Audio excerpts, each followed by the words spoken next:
Hello, everyone, and welcome to the Crucible. We got an exciting show for you tonight. Got a debate between these two fine gentlemen here. Um, one second here. Uh, Looks like we got an exciting debate tonight between Adam Green and Jeem, coming at you with a little bit of a theological debate.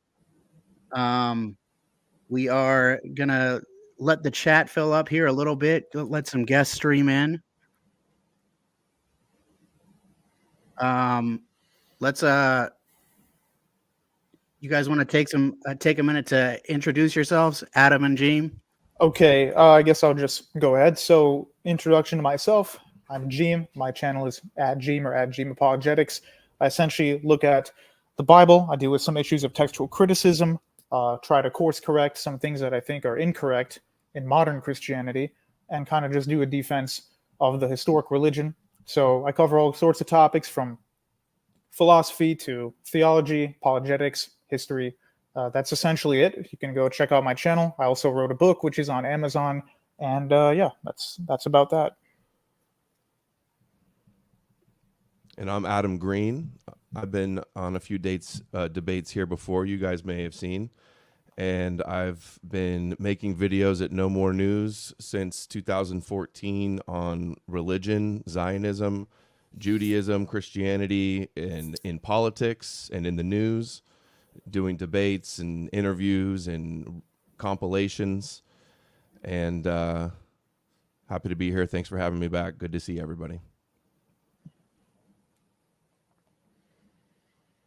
I guess they're still working on things. Yeah, I think they're fixing the moderator had an audio debate.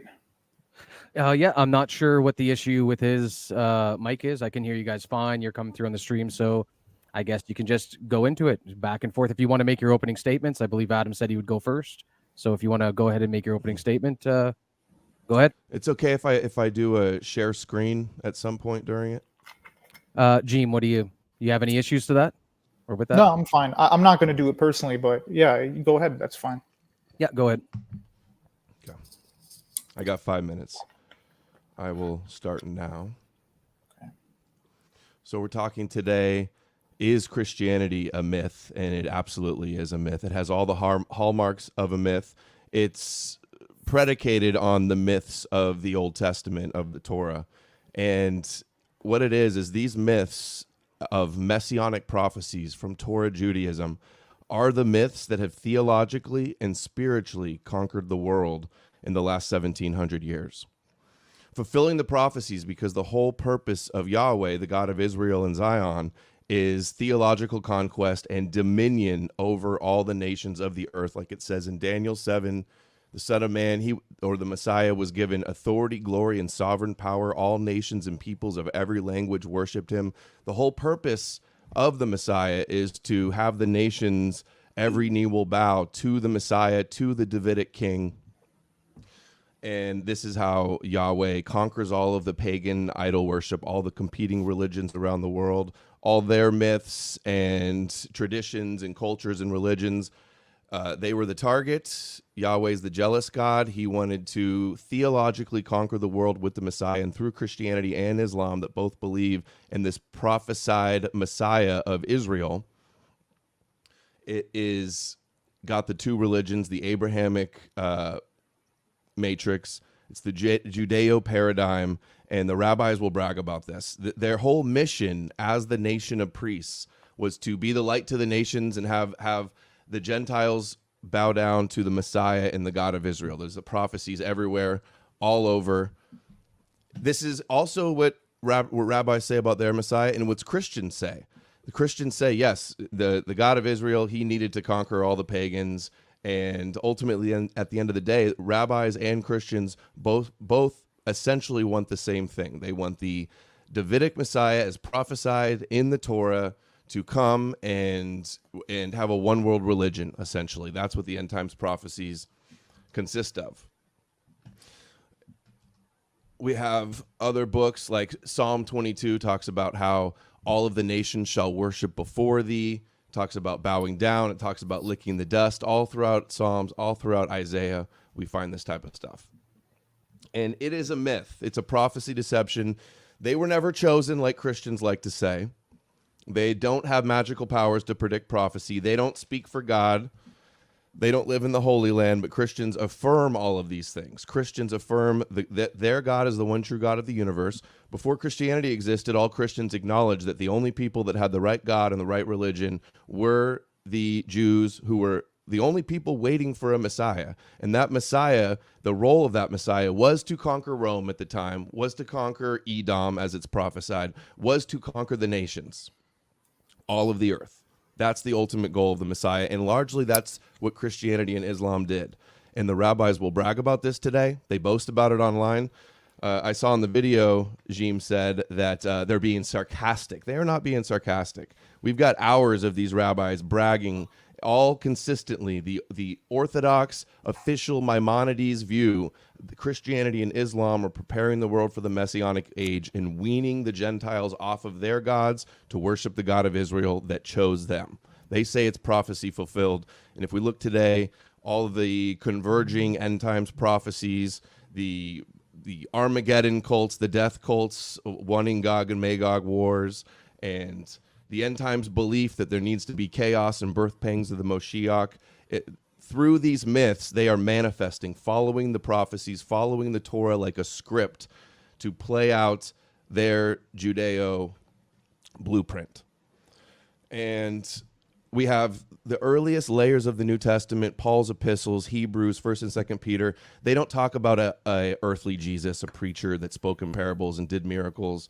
They speak of a heavenly celestial Messiah that they found from scripture and mystical experiences, ascension experiences like revelations. Paul never even knew Jesus, as you guys know. He said explicitly insisted that he only knew of Jesus through scripture and revelation. And if that was him seeing the Lord. So all the Christians before him, that's also how I believe how they saw the Lord, from scripture and revelation. And then the Gospels are decades later, still hallmarks everywhere, symbolic fiction, fake prophecy fulfillment that wasn't intended for Jews. It was for the Gentiles, the apostle to the Gentiles, and that's how Paul took the myth that conquered the world to the Gentiles. And there's my 5. All right. Jeem, you want to go ahead and give your opening statement? Yes, let me start my personal timer now. So my thesis is that everything that Adam and other people like him, he's of course not the only person on earth to hold these positions, Adam and people like him will hold these ideas. Their idea of what they dislike that Christianity has done to Europe, for the most part, seems to be European mythology and European philosophy. So a lot of what neo-pagans, atheists, etc. complain about Christianity, such as absolute universal morality and pacifism and things like that, aren't actually found in the New Testament. I do not believe the New Testament teaches pacifism, for example. I don't believe it teaches extreme Platonic dualism either. And I think that a lot of the issues that people rightly critique some of the churches throughout history, especially from the East, we consider the Latins and everybody else after them to be heterodox, so they're not really true churches. A lot of their issues, I believe, have an origin in Greek philosophy, whether that's with Aristotle, Plato, or Plotinus. So I think a lot of the theories of attacking against the Christian religion have to do more with the melding of Greek ideas with the biblical ideas rather than just the biblical ideas themselves. One example is people complain about blood sacrifice and they claim it's like a satanic idea. But for the first 1,000 years of Christianity, the primary understanding of atonement, as it were, is actually Christus Victor. So they didn't even believe in the level of satisfactory atonement that would come later in the Latin Church. So this idea that from the get-go, Christians believe in like this blood sacrifice and this demon worship and whatever other complaints there are, that wasn't there for the first millennia. And again, I would say, the errors that we have a lot of elders who say that the primary heresies come from Hellenism. I would definitely agree with that, like I already mentioned with pacifism and other such things. Another problem I have is that Adam and other people like him tend to conflate Old Testament Judaism with a specific ethnicity. He mentioned Edom, which I'll get to once we actually begin the debate. But one issue with saying the entirety of the Torah and the rest of the Pentateuch is all, sorry, the Torah and the rest of the Old Testament is all Jewish is kind of wrong, because from Adam all the way to Abraham, there are no Jews. Now, you might say, okay, Abraham begat the first Jew, but there wasn't really a Jewish identity. The etymology of that word comes from Judean. So not until the time of David do we actually have a proper Jewish or Hebrew identity. The Hebrew people, of course, existed during the time of Exodus, but their identity wouldn't become fully Jewish until that time period. So for most of what the Bible considers the history of the world, it was not just salvation for the Jews. We see this in the story of Midian when Moses meets his father-in-law Jethro. He's an Arabian Midianite, yet he's a high priest. So he's a Gentile. He's not even a Jew, but he's following the very same religion. We see in Genesis, God says that he will enlarge Japheth and he will dwell in the tents of Shem. Japheth means people of European and Anatolian and Iranian ancestry. So right there, the Old Testament, the Torah, which is supposed to be Jewish Semitic supremacy, is saying that Europeans will be the ones who spread knowledge of the one God, not the Jews themselves.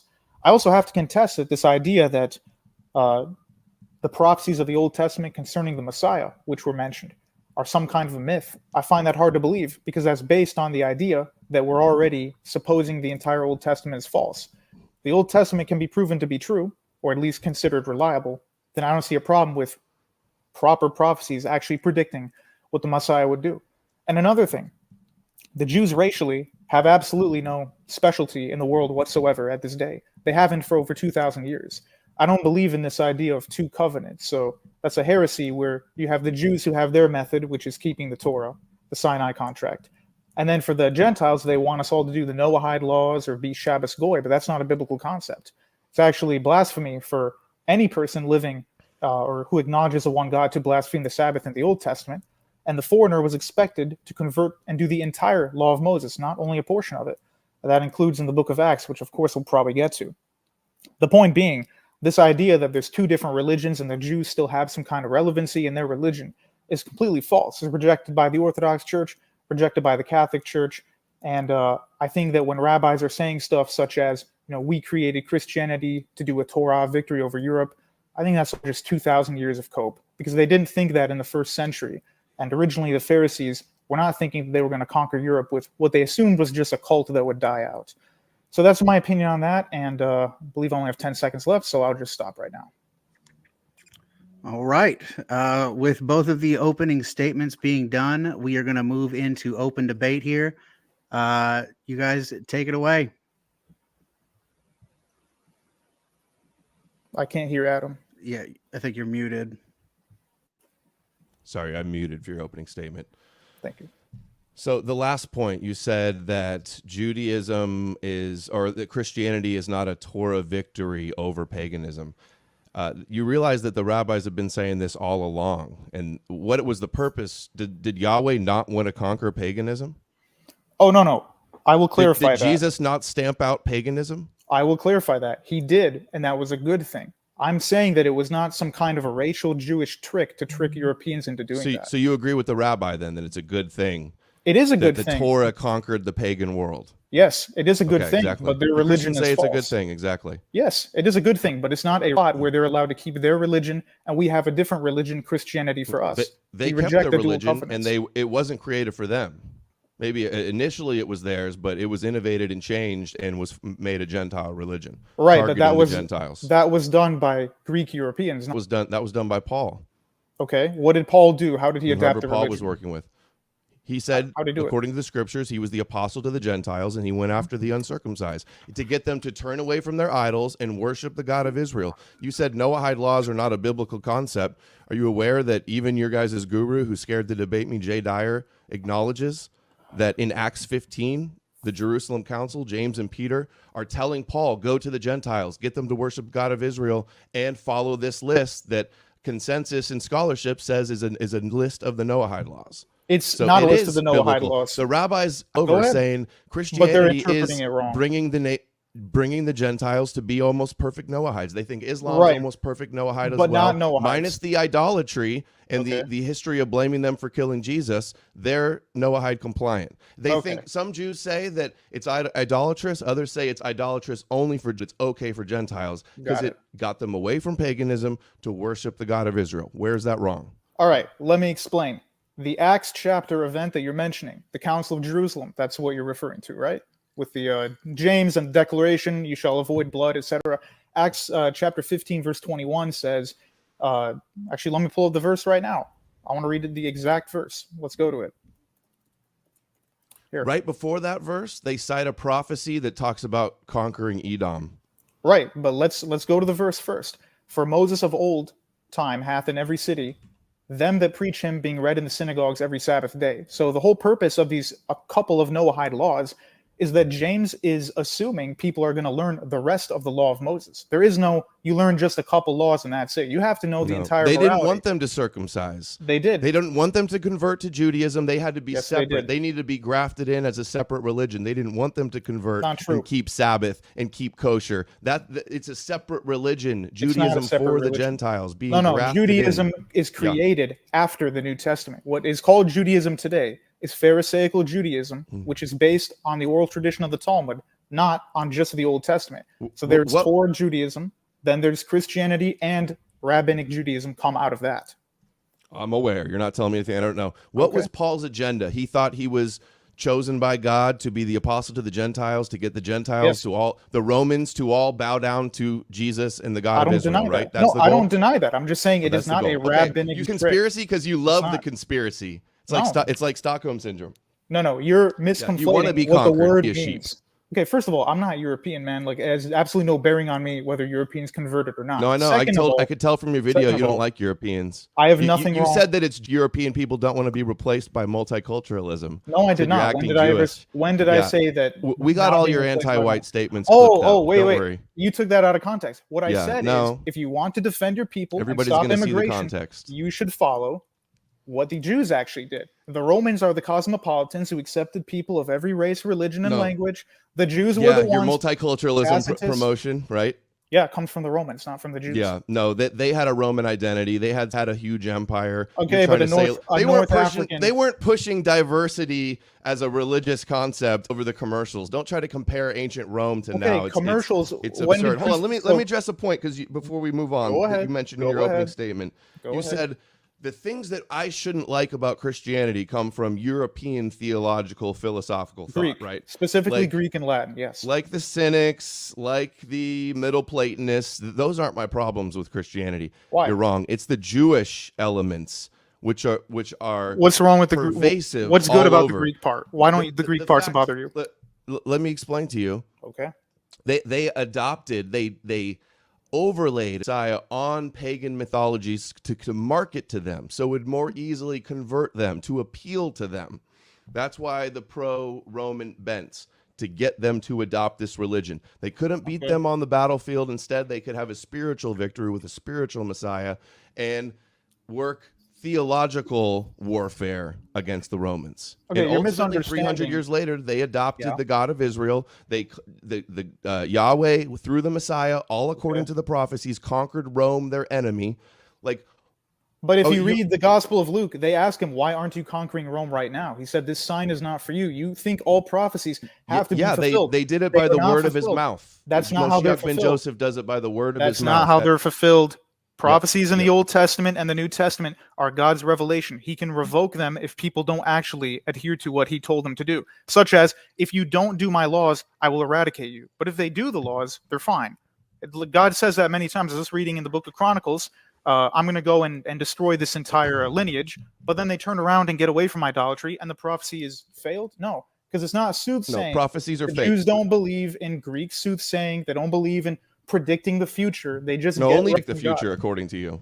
No, because as I've told you, okay, how come for the first 3,000 years, Jews aren't the people who are You're changing the subject. Hold on, I didn't even get to finish my point. Okay. About you made a point in your opening statement.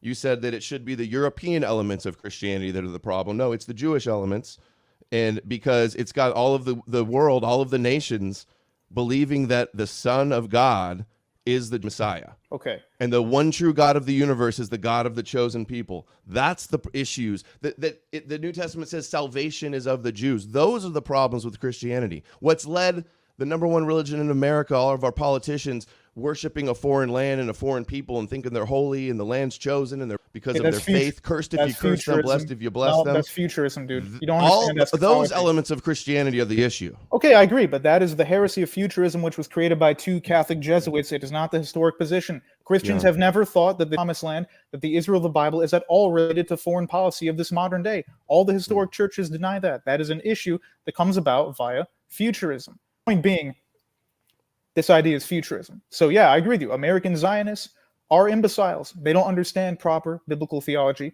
They don't understand any of the tradition. It is a brand new idea. If the debate is evangelical Christianity stupid, I would say yes. You would be correct about that. But that is not historical. So why is the stupid Christianity the one that with all the influence and the power in doing their agenda? Because America is majority neo-Protestant. It's not majority Catholic or Orthodox. This country is, in my opinion, this country's majority not Christian. So you can't just straw man. You think we're satanic and doomed, right? Hey, no. you said that. I'm just saying, you believe in the concept of a certain tribe in the Middle East was a chosen people. Only from Moses to Jesus is that covenant active. At one point, you did. You're affirming their covenant and their chosen status. That's why Christianity is playing. You said that I don't think that let's just use the word rabbinics, shall we? We won't get the video tagged here. I did not say the rabbinics are not racial. They're extremely racial and tribal. What I'm saying is they did not create Christianity for that purpose 2,000 years ago. And the religion they held 2,000 years ago is not the religion of Maimonides, who you quoted.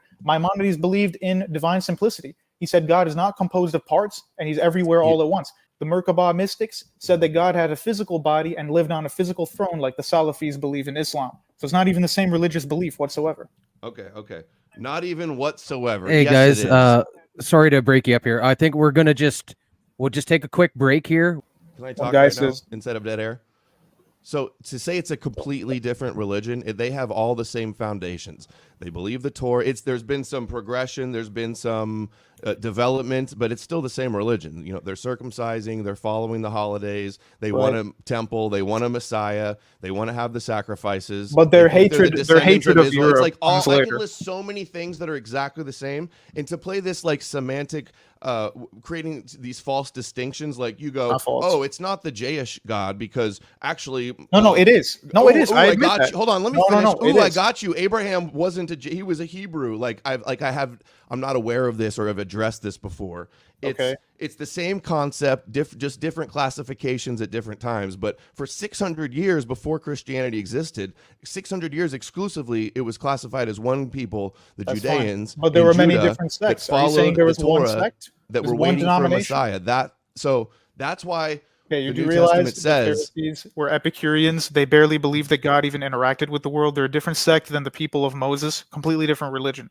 No, they were bought out during the time of the Greek invasion. There wasn't a monolithic one Judaism in Second Temple Judaism. Okay. And another part that you get wrong is you said this is not a plot. This like a messianic plot to conquer all of the nations with the God of Israel, and you're contributing to that. No, you're conflating that with racial issues. It is a plot to make the world religious in the God of Abraham. Yeah, but it's not a racial I haven't talked about racial anything. I'm talking about theology. Okay, so why is it bad? Why is it bad if the whole world worships the God? What's the problem with that?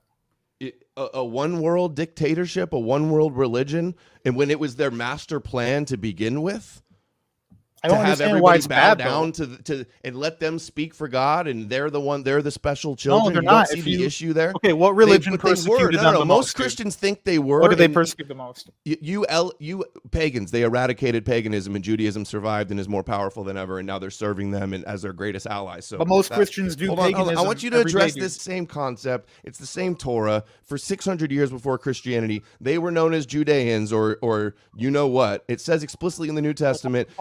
God the God of the Jews only? No, of the Gentiles too. You worship the God of the Judaists. And that was their goal, was to get you to bow down to their God. And you don't see any problem with that? Because Paul says that's a big issue. And it's fake. It's fake. They were never chosen. Adam, you got to let Jeem respond to you. Go ahead. Paul says quite clearly, This is part of the conspiracy, apparently. Not everybody who is of Israel is Israel. Jesus says the same thing. It doesn't matter if you're sons of Abraham, you have no supremacy over somebody else who keeps the religion perfectly. Jesus and Paul both say that. Not everybody who's of the blood of Israel is the spiritual Israel. And by the way, the spiritual Israel means modern Christians are, not some land in the Middle East. That's not at all what it means. And for most of history, you can ask, let's say rabbinics, who detest Christianity, who say, oh, Christianity is Edom and whatever.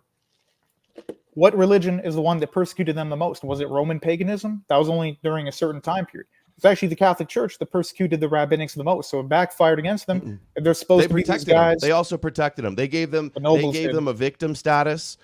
And there were many pagan empires long before Christianity that conquered, destroyed their temples, enslaved them, completely wrote against their beliefs. But no, you worship their God, believe their holy scriptures, believe that they were once the chosen people. They prefer, and then the top sages throughout Judaism have said Christianity is still has issues, but it's better than all the paganism. The ultimate goal, Messiah conquering the nations, and you just say it's a good thing. You don't say I'm wrong. You say it's a good thing. You agree with me and say it's a good thing. Well, you haven't proven it to be wrong. Yeah, the whole issue here is that you're saying just because happened to be in a covenant where they were the prime people receiving it, and now the whole world worships, or much of the world worships that God, it's somehow bad. I don't see why that's bad if it improved society, if it improved people, and everything that we believe, such as human rights and universal morality, comes from the synthesis of biblical values with Greek religion. Like, everybody's aware of that from a philosophical standpoint. So I don't know what is the problem, even if you're right, and this was all like a trick from the beginning, and they're just hoodwinked the whole world.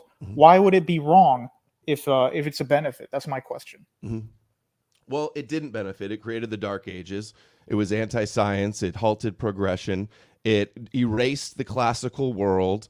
It oppressed and was authoritarian. It caused endless division and wars. There's all types of problems. The world could have been a lot better if Christianity never took out. We don't know because we never got to see that history play out.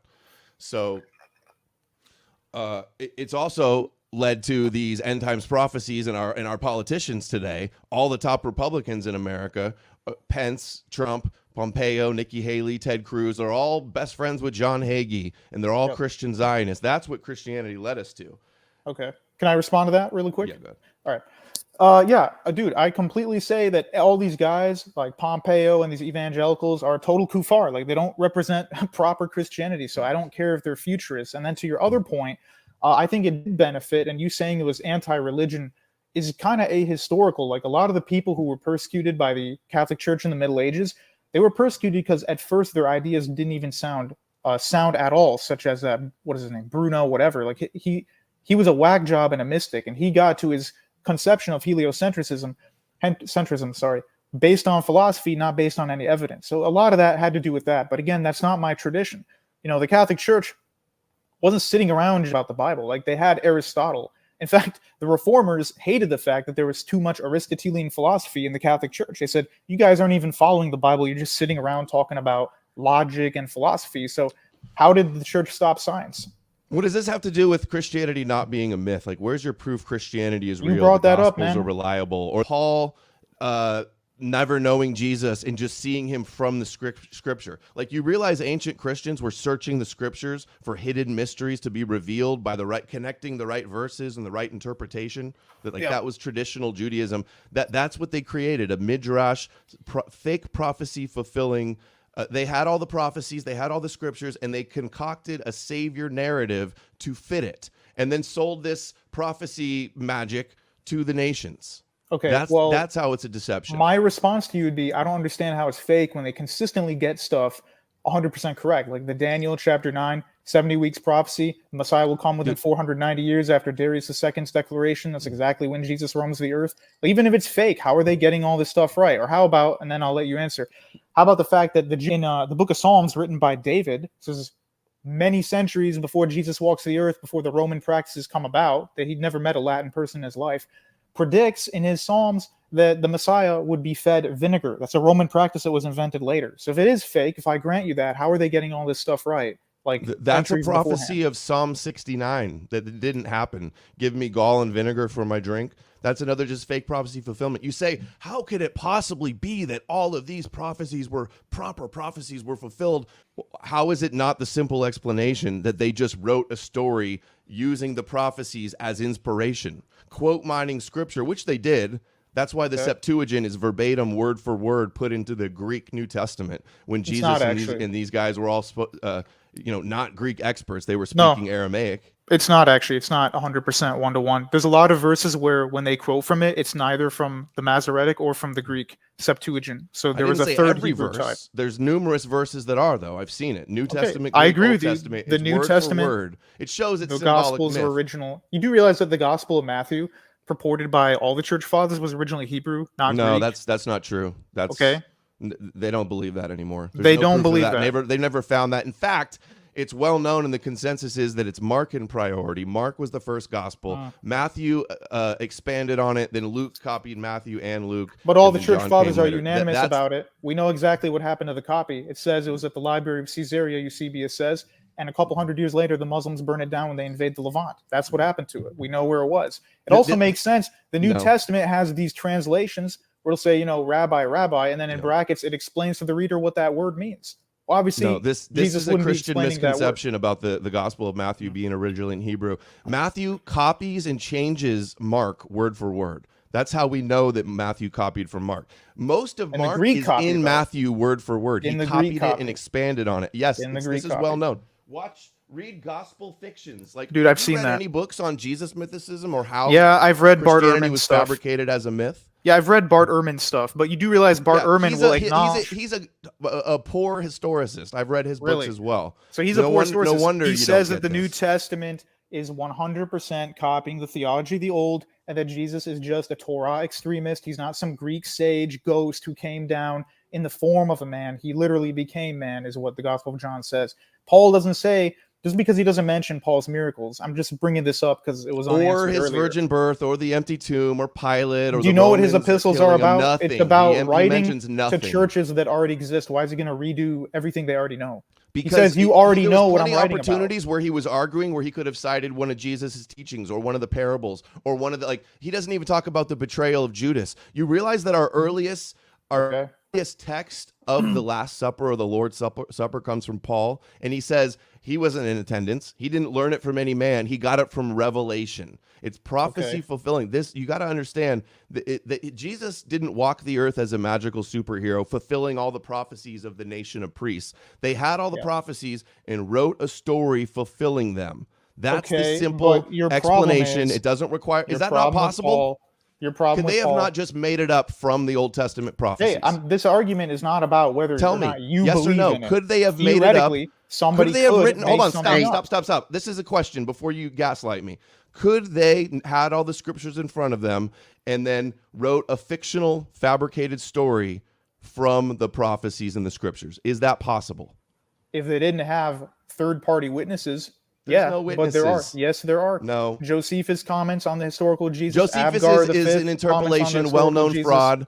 No. And there's a mistranslation. There's a mistranslation. Josephus was born after Jesus supposedly died. He's not an eyewitness. If it was real, which it's not, he would have learned it from Christians because he wrote in mid-90s AD. Okay. The Gospels and Christian sects were already spreading around. He's not an independent attestation at all. We can use no text. Let Jeem respond.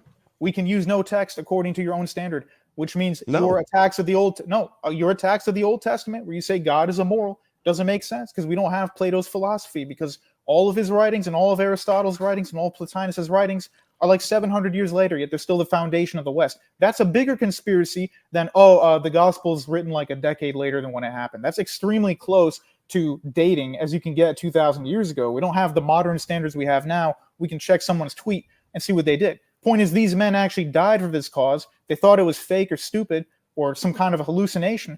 They wouldn't have been doing that. People die for Christianity, and they claim, I saw Jesus in a dream. They'll die for Christianity. Muslims do the same thing. Lots of religion have their martyr stories, which in Christianity are actually largely exaggerated and not even in the Bible, and later second century traditions that most people don't think are historical. Such as what? What are some of those examples? For example, Peter being crucified upside down. That's not in the Bible. That's later church tradition. Okay, that's what the churches are built on. It's not just we have the Bible. Yeah, and they lie a lot. Do they? Look at all the Apocrypha. Look at Nag Hammadi. It's obvious they're creating fabricated myths from Scripture. That stuff's not canonized because they realize it's garbage. Like 90% of writings are not canonized. It's the same genre as what the Gospels are as well. The Gospels are written by unknown people at an unknown time. They're not skeptics. They're not historicists. They're religious propagandists trying to influence and convert people to the religion. They don't cite their sources. They don't apply. Dude, any nobody skepticism. did. Nobody did any of that unreliable 2,000 myth. years ago. They have all the signs of a myth. Then all so's of the Plato. prophecy fulfilling elements. Then they so's didn't happen. Plato, it's a and so are all fabrication. the philosophies. Everything that you base your worldview on doesn't exist then because it has much, much, much worse scholarship or chain of transmission to its original. Okay, but then we myths can't have even use influenced things. Plato Yes. or Aristotle. Myths have influenced things. That Okay, doesn't then mean how- they're true. then let me Just ask because they've you- influenced people doesn't mean that they're true. Then let me ask you, you often say that the Old Testament is immoral. By what measure is it immoral if we cannot refer to Plato because he's a myth? So how is it immoral when God or erases people? You said the Old Testament? Yeah, like let's talk about the Old Testament. You always attack the Old Testament. What's wrong with it? Why is it bad if he erases people? Yeah, the idea of a scapegoat atonement sacrifice, which is what the atonement of Jesus is all about. He's identified as the Yom Kippur goat and the Passover lamb. Okay. All of these ancient Israelites blood magic rituals, scapegoat rituals, the same thing that they do when they swing the chickens around today. It's the exact same concept. And this is what Christianity was built upon. So that's an immoral thing. If that's not justice in the world to sacrifice an animal and then you're forgiven for something, there should real justice. You have to actually, make things right, or you have to be the one that gets punished. But in the Old Testament, that's immoral God does for one. punish them. It's not accountability for one. Excuse me. Let me answer that. That was, first of all, you don't just, the sin is on the animal, therefore God doesn't punish. God says in the Old Testament, if you do not follow the Sinai contract to a T, regardless of what you do, he will take away the land of Canaan from you. Also, you said blood sacrifice. I mentioned in my opening statement, for the first 1,000 years, the church has believed in Christus Victor. They weren't holding this blood sacrifice, satisfactionary atonement theology. This is a much later thing that the churches do not even agree on. So that's not a Jewish idea. I don't care what the churches say about it. They don't agree on it. Yeah, some of them do. The point is, for the Old Testament 1,000 clearly years, identifies Jesus as a Yom Kippur goat and says the blood heals you. You drink the blood. Do you not think that you're symbolically drink the blood and you're going to say it's not a blood magic ritual? But what you haven't demonstrated why that's bad. Like you're just saying it's weird, it's blood. Like why is that bad? Explain. Why is it a bad thing? Other than, I think it's gross or whatever. Why is it bad? If you're sacrificing animals just to eat them, I don't think it's bad. But when you're slaughtering blood dripping everywhere because you think it's a way of controlling people and getting to people. But Christians don't do that. For the last 2,000 years, Christians do not do the animal sacrifice. That was already fulfilled by Christ. I know. This idea that they are making people do animal sacrifices, they're not. Nobody does it. So that's kind of a moot point. You think he's the perfect sacrifice. In Hebrews, this is the problem. Hebrews doesn't talk about a preacher on earth. It talks about Jesus is in the copy of the the earthly temples in the heavenly temple, and he's right. He's a heavenly figure fighting demons in space. Is where the original Christianity started from. Okay, completely not really mythological, just like every other god. The Ark of the Covenant being copied. Let me address that real quick. The Ark of the Covenant being copied on earth is not a Platonic reflection. It is a physical object that God I didn't told say him. anything about the Ark of the Covenant. You said that Jesus is a copy from heaven. That's the idea of Platonic heavenly copies. I'm using the Ark of the Covenant. That's what Hebrews He's not says. a Platonic form. There's zero no, he's Platonism the in the New perfect Testament. form of a high priest. Yeah, he's the Melchizedek high priest. typology of a high priest. He's not a Platonic heavenly copy. That's the other way around. What you mean is, in the heavens, there's the perfect example of a dog, so all dogs follow that on earth. That's Platonism. That's not in the New Testament. I don't know why you're making it a big deal if Christ is the perfect priest. Like, what's the problem with that? I don't see an issue with any of this stuff. I'm explaining to you what it is, and the idea that he started as just Melchizedek is in the Dead Sea Scrolls. They're doing the same thing. They're connecting prophecies of Daniel and Isaiah. It's proof that this started as a myth, and I don't think it was the Pharisees, actually. I think it was a Qumran, Essene, Ebionite sect that mostly did it. The Ebionites. It wasn't. And It the was Essenes. also, you mischaracterized like the whole thing. You to try to like straw man it. You say, you act Okay. like I say there was a cabal that all got together and they all agreed they're going to set this up. I don't think that it works like that. But you can't deny. In fact, you've already vindicated and acknowledged that my whole premise is right. Christianity is about the God of Israel conquering all the nations. But you're acting like this is a specific problem where the rabbinics, I'm not going to use the word, the It's a other word, problem. the rabbinics hate Europeans more than other people. You said Edom. You are aware that Gentiles cannot be from Edom, like 99%. Yeah, they hate Rome. But Edom. Rome is not Edom. No, it's not. Dude, Edom was an it actual literally says in the Talmud tribe. verbatim that The Rome Talmud- is Edom. Dude, I don't follow Right? the That's Talmud. what they believe. That's what Not they relevant. follow. I don't care No, what you follow. I'm telling that's you what they follow believe. right now. That's I not tell what you they what they followed believe. 2,000 years ago. The Talmud was finalized in 550 AD. That's I'm after the Romans I'm aware already when it spanked was them. finalized. They've already I'm aware been when it was spanked. finalized. That's why they hate the Romans, not from the original, not the original belief. They want vengeance on the Romans. You got this so wrong in your video trying to debunk me. You're like, oh, one rabbi says Edom is Christianity, and the other one says that it's Rome. They all agree that it's Rome, and then that morphed into the Holy Roman Empire, and then that's now Western civilization. That's their trajectory. That's the. But that's morphing based of it. on Christianity, This is which the you said they consensus with all of invented. them. You said they invented Christianity. Why do they hate Edom so much of its They Christianity? did. They did. But why do they did. hate it? Why do they hate it, dude? That doesn't They make any don't hate sense. it. It was started exclusively as a Jewish movement. Then why is it Edom? Why is the they, Christians They Edom? hate it because it gave them some persecution, but they also see the benefit of it. They think it. They think it protected them in exile. You They do think it realize fulfilled their Amalek- prophecies and helped them return to the land. You do I know realize this a lot Amalek better and than you, Edom actually. Amalek and Edom are actual ethnicities from the Middle East. They had their time, it's over. Just because I just agree. because Romans are not rabbinics- really Edom. Yeah, I agree. So But rabbinics this is cannot, what they believe. cannot, hey, That's what irrelevant. they say. That's what That's they irrelevant say because today. this is what they believe. Dude, you're talking about today. The topic is Christianity a myth, not is Talmudic garbage a myth. We're not talking about It is. later And the traditions Torah from that it's based 500 on. years It's later. largely myth. It's not based on the Torah. The Talmud is not based on the Torah, man. It's based on later dude, tradition. it's all Can commentaries. I explain it and- really quick? Yeah, it's commentary. No, you don't need to explain stuff wrong that we already know. Dude, how can Edom be Europe when Edom was already an ethnicity and nobody interpreted it as Europe until 500 years later? I'm not saying it is. I'm saying the rabbis have said that this is what it is. Okay, the rabbis Do you not get the who difference? are wrong, who don't practice Christianity, and who do not like Christianity. Just because they exist does not mean, oh, that's tied to Christians. We broke apart from each other 2,000 years ago. Right. They're allowed to make You're up two whatever Jewish they factions want. fighting over the Messiah. That's why it's a controlled dialectic. But the You're Jews playing were better the than villain the, role, the Esau the Jews role were better in their than story, the in their Greeks. historical story. Okay, can you explain the difference between? Let's explain why are the ancient Hebrews. I mean, why are they so bad? What makes them worse than like the Romans and the Greeks? Why did everybody look down on them? Why are they so bad at them? Why it's bad is because they developed a religion where they were looking for a Messiah, a redeemer to liberate them and then to like have dominion over the nations, like I showed you in Daniel 7. That's their goal. It's a blueprint for a global one world religion takeover plan. If you don't see the problem, you don't see the problem with that because you're for that. You want the same thing. You're participating in the Judeo takeover. That's the whole thing. Christianity is playing the role, advancing like.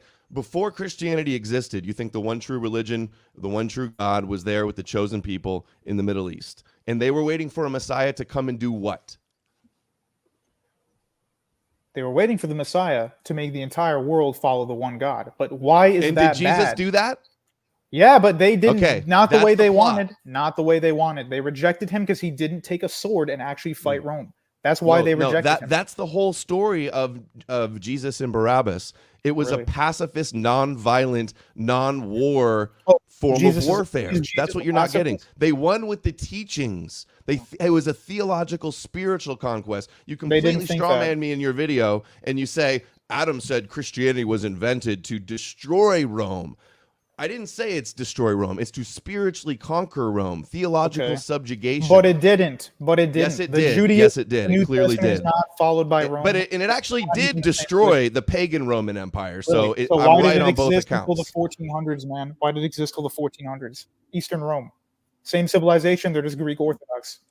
They exist Hey, for 1400s. Did you hear my words carefully? I Yeah, said, you said pagan Rome was destroyed. The Germanics destroyed it. There was Okay, a largely fall of the Roman Empire. Christianity contributed to The that. West. Christianity supplanted Then why it. didn't that work in the East, Christianity though? supplanted Why didn't it. that work in the East? Carry the same logic. Why didn't it work in the East? How come the Byzantines didn't fall immediately? Because they all became Christians. And they all I killed didn't say themselves. that it wasn't about falling immediately. It was about commandeering it and advancing the Torah. You said something about in your opening statement about how the Europeans were the ones that spread the Torah around the world. Like, I agree. Yep. They did the dirty work. Esau lived by the sword and served his brother. Now they're being scapegoated for that. Genesis, they eradicated the pagans. Who were the original anti-pagans? Who were the original anti-pagans who had the goal of conquering all the gods of the world? What the issue? You're just saying that they conquered it, so it's bad. Why is it bad, though? Like, we keep getting this subject. I told you. They won. They took over. Do you want to be a slave? It's about enslaving, having you bowing down on your knees to the person that supposedly chose them. Okay, what are the teachings? What are the bad teachings other than the Messiah stuff? What are some bad teachings in Christianity you think are bad for the world? My argument is not that, Christianity has so many bad teachings. It does have some. It talks what are some? Just say a couple of them. It devalues the importance of this life because it gives you false hopes of eternal punishment or eternal afterlife. Believe in the prophecies or you're going to not be with God eternally. Like, there's a consequence to this. Scaring people into believing that they have the magic power of prophecies. That's problematic. It teaches you to put... Jesus says he did not come to bring peace but a sword. It's caused endless warfare and bloodshed between Europeans arguing over differences in Hebrew scriptures. So pagans wouldn't do warfare? They wouldn't do warfare before the bad Christianity showed up? No, they did, but I'm saying there was a lot of war in the name of religion. That's a known thing. Also, there's anti-family stuff where it says, putting the Savior and the King of the Israelites above your own family is a bad teaching as well. Okay, but how come that's okay? Let me answer some of those. This isn't my theory. This is that's irrelevant. Fine. Let me just answer them. I'll make it quick. I'll make it very quick. This is really irrelevant. All right, fine. I don't need you. I know you're an apologist and you want to. Dude, I'm not going to do what your normally presuppositional coping stuff. I'm going to actually. I wasn't saying that. Talk about it from Scripture. Sorry. If you want to respond, you can go ahead. Fine. I'll make it really quick. When Jesus says that he's going to separate and says, "Oh, you have to love me more than your parents," you realize in Mark chapter 7, he affirms from the Old Testament, from the Torah, that anybody who insults the honor of his father or mother should be put to deletion. He fully affirms that. He does not say, "Oh, that's gone now because I'm a Greek sage and the New Testament's over." What if your parents are awful and don't deserve honor? You put God over them, but if they're not doing anything awful and you dishonor their name, like do a horrible thing, get them in prison or something like that, that's what the teaching would be. Same applies to the rest of the New Testament. Against son, household against household, nation versus nation. Unbeliever against believer. But if you have a believing family, there's no problem there. And then what was the first one you mentioned? Declares war on everybody that doesn't believe in the prophecies. Wait. What was the first one? Can you remind me what the first one you said? The first problem you had with it? I forgot it. You said a couple problems with Christianity. What was that first one? This is irrelevant because we're focusing on Jesus as Christianity as a myth. And the myth to theologically conquer the nation. Okay, I say it's not a myth because the Bible accurately describes the world. Teachings is not what. Okay, do you think the Bible does not? Oh, sorry, this one's important. It ties into what I'm about to say. Do you think that the Bible does not accurately describe the world? And number two, it does not teach you to disregard your physical life whatsoever. That's idea from dualism, from Catholic heresy. It's not. No, the Bible is not accurate of the world. It says that the earth is held up by pillars. It says. How do you know that's what it means? Why can't it be an analogy? Yeah, it means whatever it means. It could be. Could we move to my example A of a mic drop verse? Fine. Can you share the screen? Go ahead. Paul in Romans 15, according to Isaiah said, the root of Jesse, the Davidic Messiah, shall rise to reign over the Gentiles. That's the plan, reigning over the Gentiles. Do you want to be conquered by a foreign king? You don't see an issue with being conquered by a foreign king that has a chosen supremacist people that are above the nations? You asked me a question. That same Paul says the Messiah will be over the Gentiles. He also says not everybody who's a blood Jew counts as of Israel. There is neither Jew nor Greek. There is no racial supremacy or hierarchy whatsoever, only that you take this theology, which is superior to your theology. That's it. Paul never says their chosenness, they're loved on account of the patriarchs. You do realize He that Paul definitely- also says, he- hang on, let me, I got a verse right here for you. Here it is. Where is it? Yeah, St. Paul, letter to the Romans, a true Jew is one who loves and obeys God, inward circumcision, not all who are of Israel are Israel. And then 1 Corinthians, verse 10, Paul tells Greek Gentiles that the patriarchs are their fathers. He doesn't say these are my fathers because I'm racially rabbinic. You're just like proving The my Greeks point. are saying these are your fathers. So Paul said, how's it hey, a you racial guys can be hierarchy, the dude? chosen people now too. You get to be grafted in. Because of their transgression, salvation has come to you. You can be grafted in. You just He said that wanted they're them to racially worship superior. the God. So of course he's going to say things But like dude, this. you just Oh, said you're they're racially chosen superior. people now. Then he denies that. Then He he says denies all of that they're Israel will racially be saved. He says, Yeah. oh, what's the other grave? They're chosen according to the patriarchs. Yeah, but they're your patriarchs too. They're your patriarchs too, Adam. They're not just the ancient rabbinics. The adopted fellow heirs. But yes, but you don't have a screen? lower status. You don't have a lower status than anybody who's racially Semitic. That's what Paul said. Paul said you do not have a lower status. Do you think that he would have gotten converts if he said, well, the Jews are so much specialer than you, but you guys can still get it Why are too? the main people he disagrees that's not a good with are other salesman. Jews? He was a better salesman than that. Oh, wait, you're just filling in the gaps here with abduction? You're just storytelling? No, Can you give us okay. a reason why he's this Sure, evil sure. guy? I just told you why. How? You're saying that he's winning. Things. He's saying, "Oh, you could be the same. You could be circumcised of the heart," which is affirming circumcision, another problem with the Bible as well. Can we go to my thing, please? Because this is another important verse. So you're aware in Hebrews, Jesus is identified as the high priest in the order of Melchizedek, right? So this prophecy in Psalms 110 is clearly reference to Jesus' prophecy, right? Messianic prophecy. Yeah. It says, "The Lord said unto my Lord," so God saying to the Messiah, "Sit thou at my right hand until I make thine enemies thy footstool." Who are the enemies of the ancient Judaists for 600 years before Christianity? Who were their enemies? You gonna let me answer it? The Greeks, Or is the that Romans. rhetoric? No, it's a rhetorical question. Okay. Let me finish the next verse. "The Lord shall send the rod of thy strength." The rod represents the Messiah. "Out of Zion, rule thou in the midst of thine enemies." So who is Jesus making his footstool, and over what enemies are believing in Jesus? Want me to answer it? Yeah, the Romans and the Gentiles, right? Can I answer it? Okay. I'm going to say that no. First of all, there's no concept of these Hebrews even knowing what a Latin is. The Greeks come in the middle to the end of the historical books. The vast majority of people, that the rabbinics, the Hebrews, are their Semitic and Hamitic neighbors. Like, first of all, Exodus is all about destroying Egypt. That's not Roman. And then the Midianites and all these other people they fight are certainly not Roman.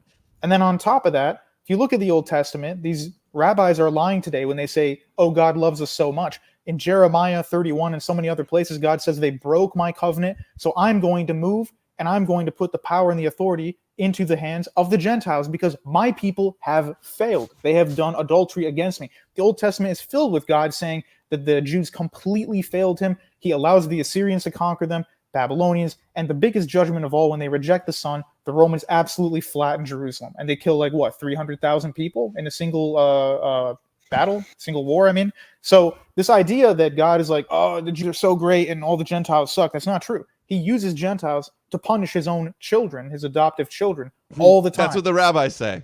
That's what the rabbis say. They admit that God does not care for them and that they've failed. Yeah. I haven't heard any rabbis who say that. Yeah, they all say you guys are playing the Esau role perfectly. That's the whole point. Really? Okay. Dude, do you understand? Okay, you're being disingenuous now. It's clear. Paul literally says in 1 Corinthians, then the end will come, kingdom of God to the Father after he has destroyed all dominion, authority, and power, for he must reign until he has put all enemies under his feet.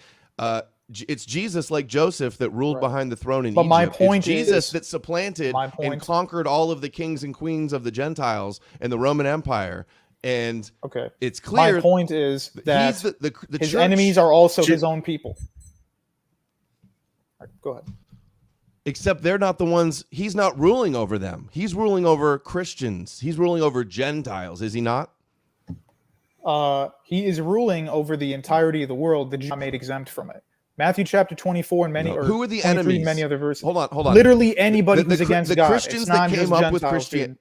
The first Judaists that came up with Christianity were reading verses like Psalms 2, Psalms 22, Psalms 110, Psalm 69, and they use those as prophecy to write and come up with the Jesus midrash, with what they thought this heavenly figure that was hidden since before creation in the scriptures. How's he hidden? The word became that. This is what Paul says, that it's hidden since before time. Okay, but you do realize that they already had the concept of there being the mediating word of God. It's called the Memra from the Old Testament. It wasn't like a hidden thing the that nobody could Metatron, find. the Adam Kadmon, No, the primordial Memra. Adam. Yes, Jesus is the Logos, that intermediary. No, he's not. Angelic No, he's not. Figure. He is That's not the where it Logos started of at. Philo. He's not the That's where it Logos of started Philo, from. dude. Yep. He's the That's a Memra mythical from the angelic Old figure. Testament, way before Philo invents his Logos theology, dude. I know you debated, what is it, E. Michael Jones? That dude, total kuffar, does not understand at all the concept of the mediating principle. He is not this Hellenistic Logos from Philo. He's the Memra. That's been around since the very beginning of the Bible. So you misapplied it. You said he's the Logos. He's not the Logos of Philo, dude. So yes, he is, definitely. They were probably Paul and the early Christians were aware of Philo. He was like one of the most famous scholars in the Jewish world. So you're Okay. saying the Christians were Hellenists now. You want to get into that? Yeah, Paul. It's well known. Paul Hellenized Judaism. It's a Hellenist mixed with Judaism, like mystery religion. Hey, how? Ascension. What? Excuse me.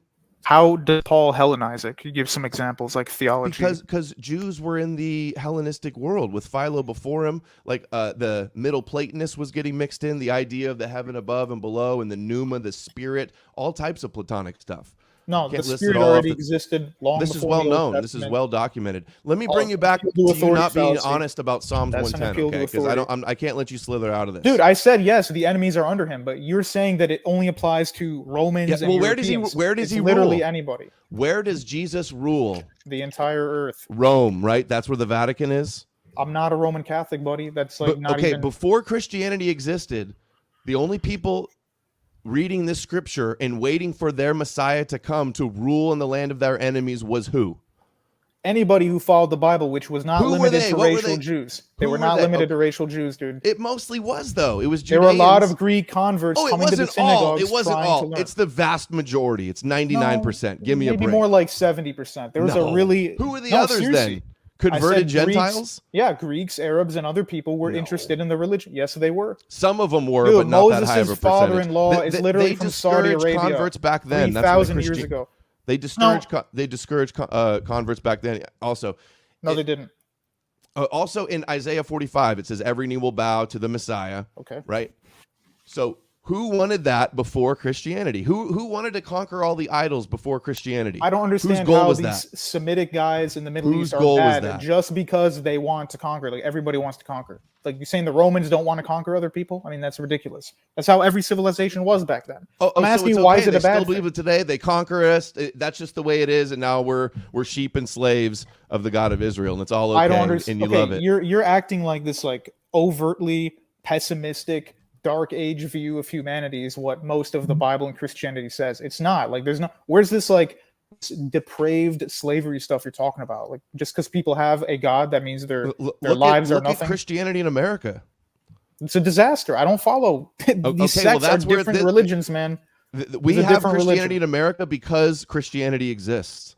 Because they were susceptible, they already believe the scriptures. They're susceptible to any type of doctrines No. if they can push it with enough preachers. Yeah. Dude, that's ahistorical. It The made East us is a totally vulnerable. different form of It Christianity. made us vulnerable to be subverted by getting people to believe Okay. these are the Do you holy think- scriptures. You and think that they have Christianity is a pacifist religion?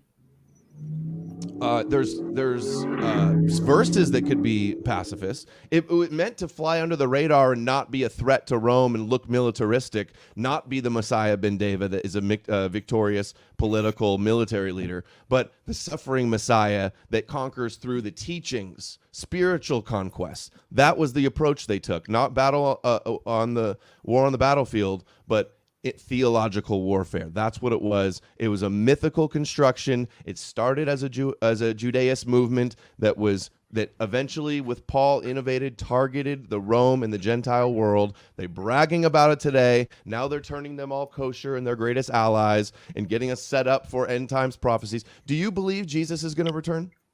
Yes. And what has to happen before he returns? Well, nothing to do with the land of Israel, the current state in the Middle East. And Nothing to do Antichrist with doesn't. it. Is he going to come and destroy the Antichrist? Yeah, but he's not some rabbinic Jew from Zion Stand or anything like that. Like that's a mixture of futurist Zion Stand. eschatology. Dude, that's futurist eschatology. I don't believe in that. So what does the Antichrist have to do? Who is he going to be? Where is he going to be before Jesus returns? He's going to be in the temple of God, which, by the way, we don't know exactly what that is. The word that Paul uses in that Greek word is different than the word he uses to describe the temple of Jerusalem. I reject any idea of there's going to be a third temple. I reject any idea that, the Jews have to have some kind of a part to play the eschaton. They're just an irrelevant religion for traditional Christianity. Totally irrelevant. Has nothing to do. Are they not going to convert in the end times? Do you believe you have to believe in the birth pangs of the Moshiach. It talks about it in Matthew 24. Yeah, but that could apply to literally anybody who's of racial Israelite ancestry, of which many thousands did convert in the first century. Do you think Armageddon wars have to be on Earth before Jesus returns? No, because you're basically throwing a futurist eschatology, man. Like, I don't believe in that. I believe the Bible, the Book of Revelation in particular, Daniel, and all the prophecies. You do believe Jesus is going to return, so I'm asking. Most Christians believe there's going to be an Armageddon war, the Antichrist, the third temple. I'm asking, what do you believe? The eschaton is going to come, but it is not this futurist idea where American politicians partnered with Zionists can just foment these random wars. The wars describe wars that already happened throughout most of history. It's not something that you can just, let's do a war and then the Messiah will come. If your contentions with evangelicals in this country, then I would say you are correct. That is a bad religion. It's basically just foreign policy disguised as a cult. And yeah, I don't follow that. So I agree with you. So you believe the Antichrist has to rule, though, and Jesus is going to come in a cloud with a sword and in a horse? Fire. You believe all that? Fire and sword. The cloud is when he goes up to heaven. The fire is when he comes down. I think he's literally like a Marvel movie going to float down from a cloud. You're the one with Thor all over your Twitter. You're calling me a Marvel movie? Really? I don't believe in Thor. Okay, but how is it? I've always made it clear I'm non-religious, agnostic, and don't believe. Fine. But how is Thor it is just real. saying something fantastical happened? Which, by the way, is still, I have to say, all the miracles in the Bible are natural phenomenons. They're just larger. Like the splitting of the sea is the physical sea being split. Bringing people back from dead. You believe the Gospels are literal. You think that the saints rose from their graves after Jesus was crucified. None of the Romans wrote about it, but you believe that happened. That's natural. How could it be wrong though? Like if you have nobody God wrote about it and it's physically impossible. Dude, it happened in Jerusalem for like one day. Not everybody writes about everything, and we don't have people rose from their graves and walked around Jerusalem, and no Roman wrote about it anywhere. That is kooky, yes, dude. Just like a lot of other things happen that nobody wrote about. Okay, how come there's no contemporary writings of Plato? He doesn't exist now. He's garbage. He's invisible. He never existed. We base the entire world on Plato. His students wrote about him. His students wrote. We have their contemporary writings from his time period. I'm not aware of that. Largely thanks to the Christians that probably destroyed them or didn't preserve them. Good, but good. Like you do realize the issues you're talking You're about. psycho. You want to destroy ancient history. Dude, you're like the crazy Christians that want to go knock down all the European statues and think that they're deep. Who told you that they were demons, by the way? Have you seen a Roman Catholic church? Like they have European style statues all over the place. I've seen a lot, but you think that pagan gods represent demons? No, they represent nothing. They're not real. They're fake. They're just fake. Not, the Bible says that lurking behind, your own Orthodox study Bible says, lurking behind these idols are demons. Paul says, do not make sacrifices to demons. Yeah, because demons can take advantage of the fact that you build an idol, and then they can take the worship that you are giving to that idol. It doesn't mean that. Yeah, but it doesn't mean Zeus was a real thing and then he turned into a demon. A demon's just taking advantage of the fact that people believed in Zeus. That's all. Yeah, you say that now, but back then they thought they were demons, or at least that they pretended to. But the point is who told you that ancient European gods were demons? The Bible. Who were the original anti-pagans that wanted to conquer all the other religions? Yeah, the xenophobic Jews who actually cared about their nation, unlike the cosmopolitan Romans. So you just said they're xenophobic and have ambitions for world domination, basically, right? You acknowledge that. No, the rabbinics today don't have any ambition. They have no ambition whatsoever. You're literally, the one comment's right. You're just basically strawmanning the position here. You're saying anybody who is ever racially Jewish, that means it's a Jewish conspiracy. You do understand that. Well, hold on. Yeah, what? You're conflating strawmanning and then do the worst strawman ever. Dude, what you are conflating. Let me explain it. You're conflating the fact that the majority of people who follow Torah Judaism happen to be racial Jews means they're connected to rabbinic Judaism today, who brags about conquering the Gentiles, which they only do because they were persecuted by the Gentiles. They have a persecution. No, it's because it's true. Look around you. Look at what's happened. It's true. They're not wrong. Okay. Can I go Has back Yahweh, to the Plato hold on, thing? you acknowledge, hold on, you're saying the rabbis are wrong, Yeah. and they're just coping or being sarcastic, but you agree that Yahweh, the God of Israel and Zion, through his Moshiach, did conquer the pagan world and Europe and Edom, which was Rome. You agree Edom with is all not that? Rome. You are literally Dude, taking a enough of late this, bro. tradition. They've always said it's Rome. Who's they? The rabbis from like Yes, the 700 rabbis, the years Talmud. after the temple's destroyed. 700 years later, they say, No, "Hey, we by don't know the that for way, sure. It could have been Rome right is when it was Edom." destroyed, or it could have been afterward, or it could have been before also.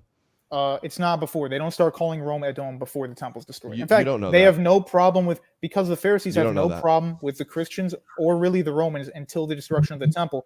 That's when they accuse the Christians of being Hold in on. collusion with the Romans. There were some high priests and Sadducees that were working with the Romans, but Yes, to working say with, that they they weren't didn't have against.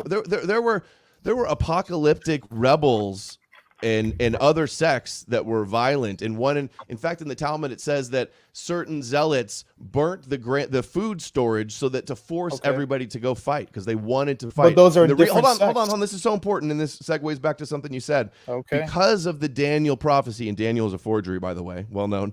The Daniel prophecies, they believed that about that time, mid-1st century, that there was supposed to be some type of messianic event. That's why there was so many with messianic ambitions. That's why they were rebelling and trying to usher in some type of an apocalypse.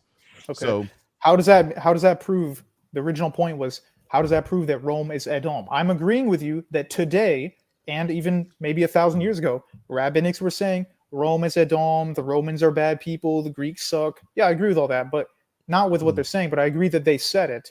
But that's later tradition. That's not the people who wrote the New Testament or even the Old Testament. You're conflating later Jewish tradition, a different religion, with what is the root. we have it in the Talmud, and the oral law of the Talmud goes back to before it was compiled, some of these traditions. There was Not oral most of law them. before. Not most of During them. Christianity, was there not an oral law? Actually, no. There was a Yes, there established was. canon, dude. Yes, there was. You don't think that they had books trying to interpret, doing their commentaries and stuff? For the most part, no. All this stuff comes about after the Babylonian exile, and then there's 400 years of silence, and then the New Testament. If the Talmud saying Edom is Rome, you say that's not accurate. How come the Talmud has all of this information about the destruction of Rome also, if they didn't have these traditions and oral laws? It's written. Before?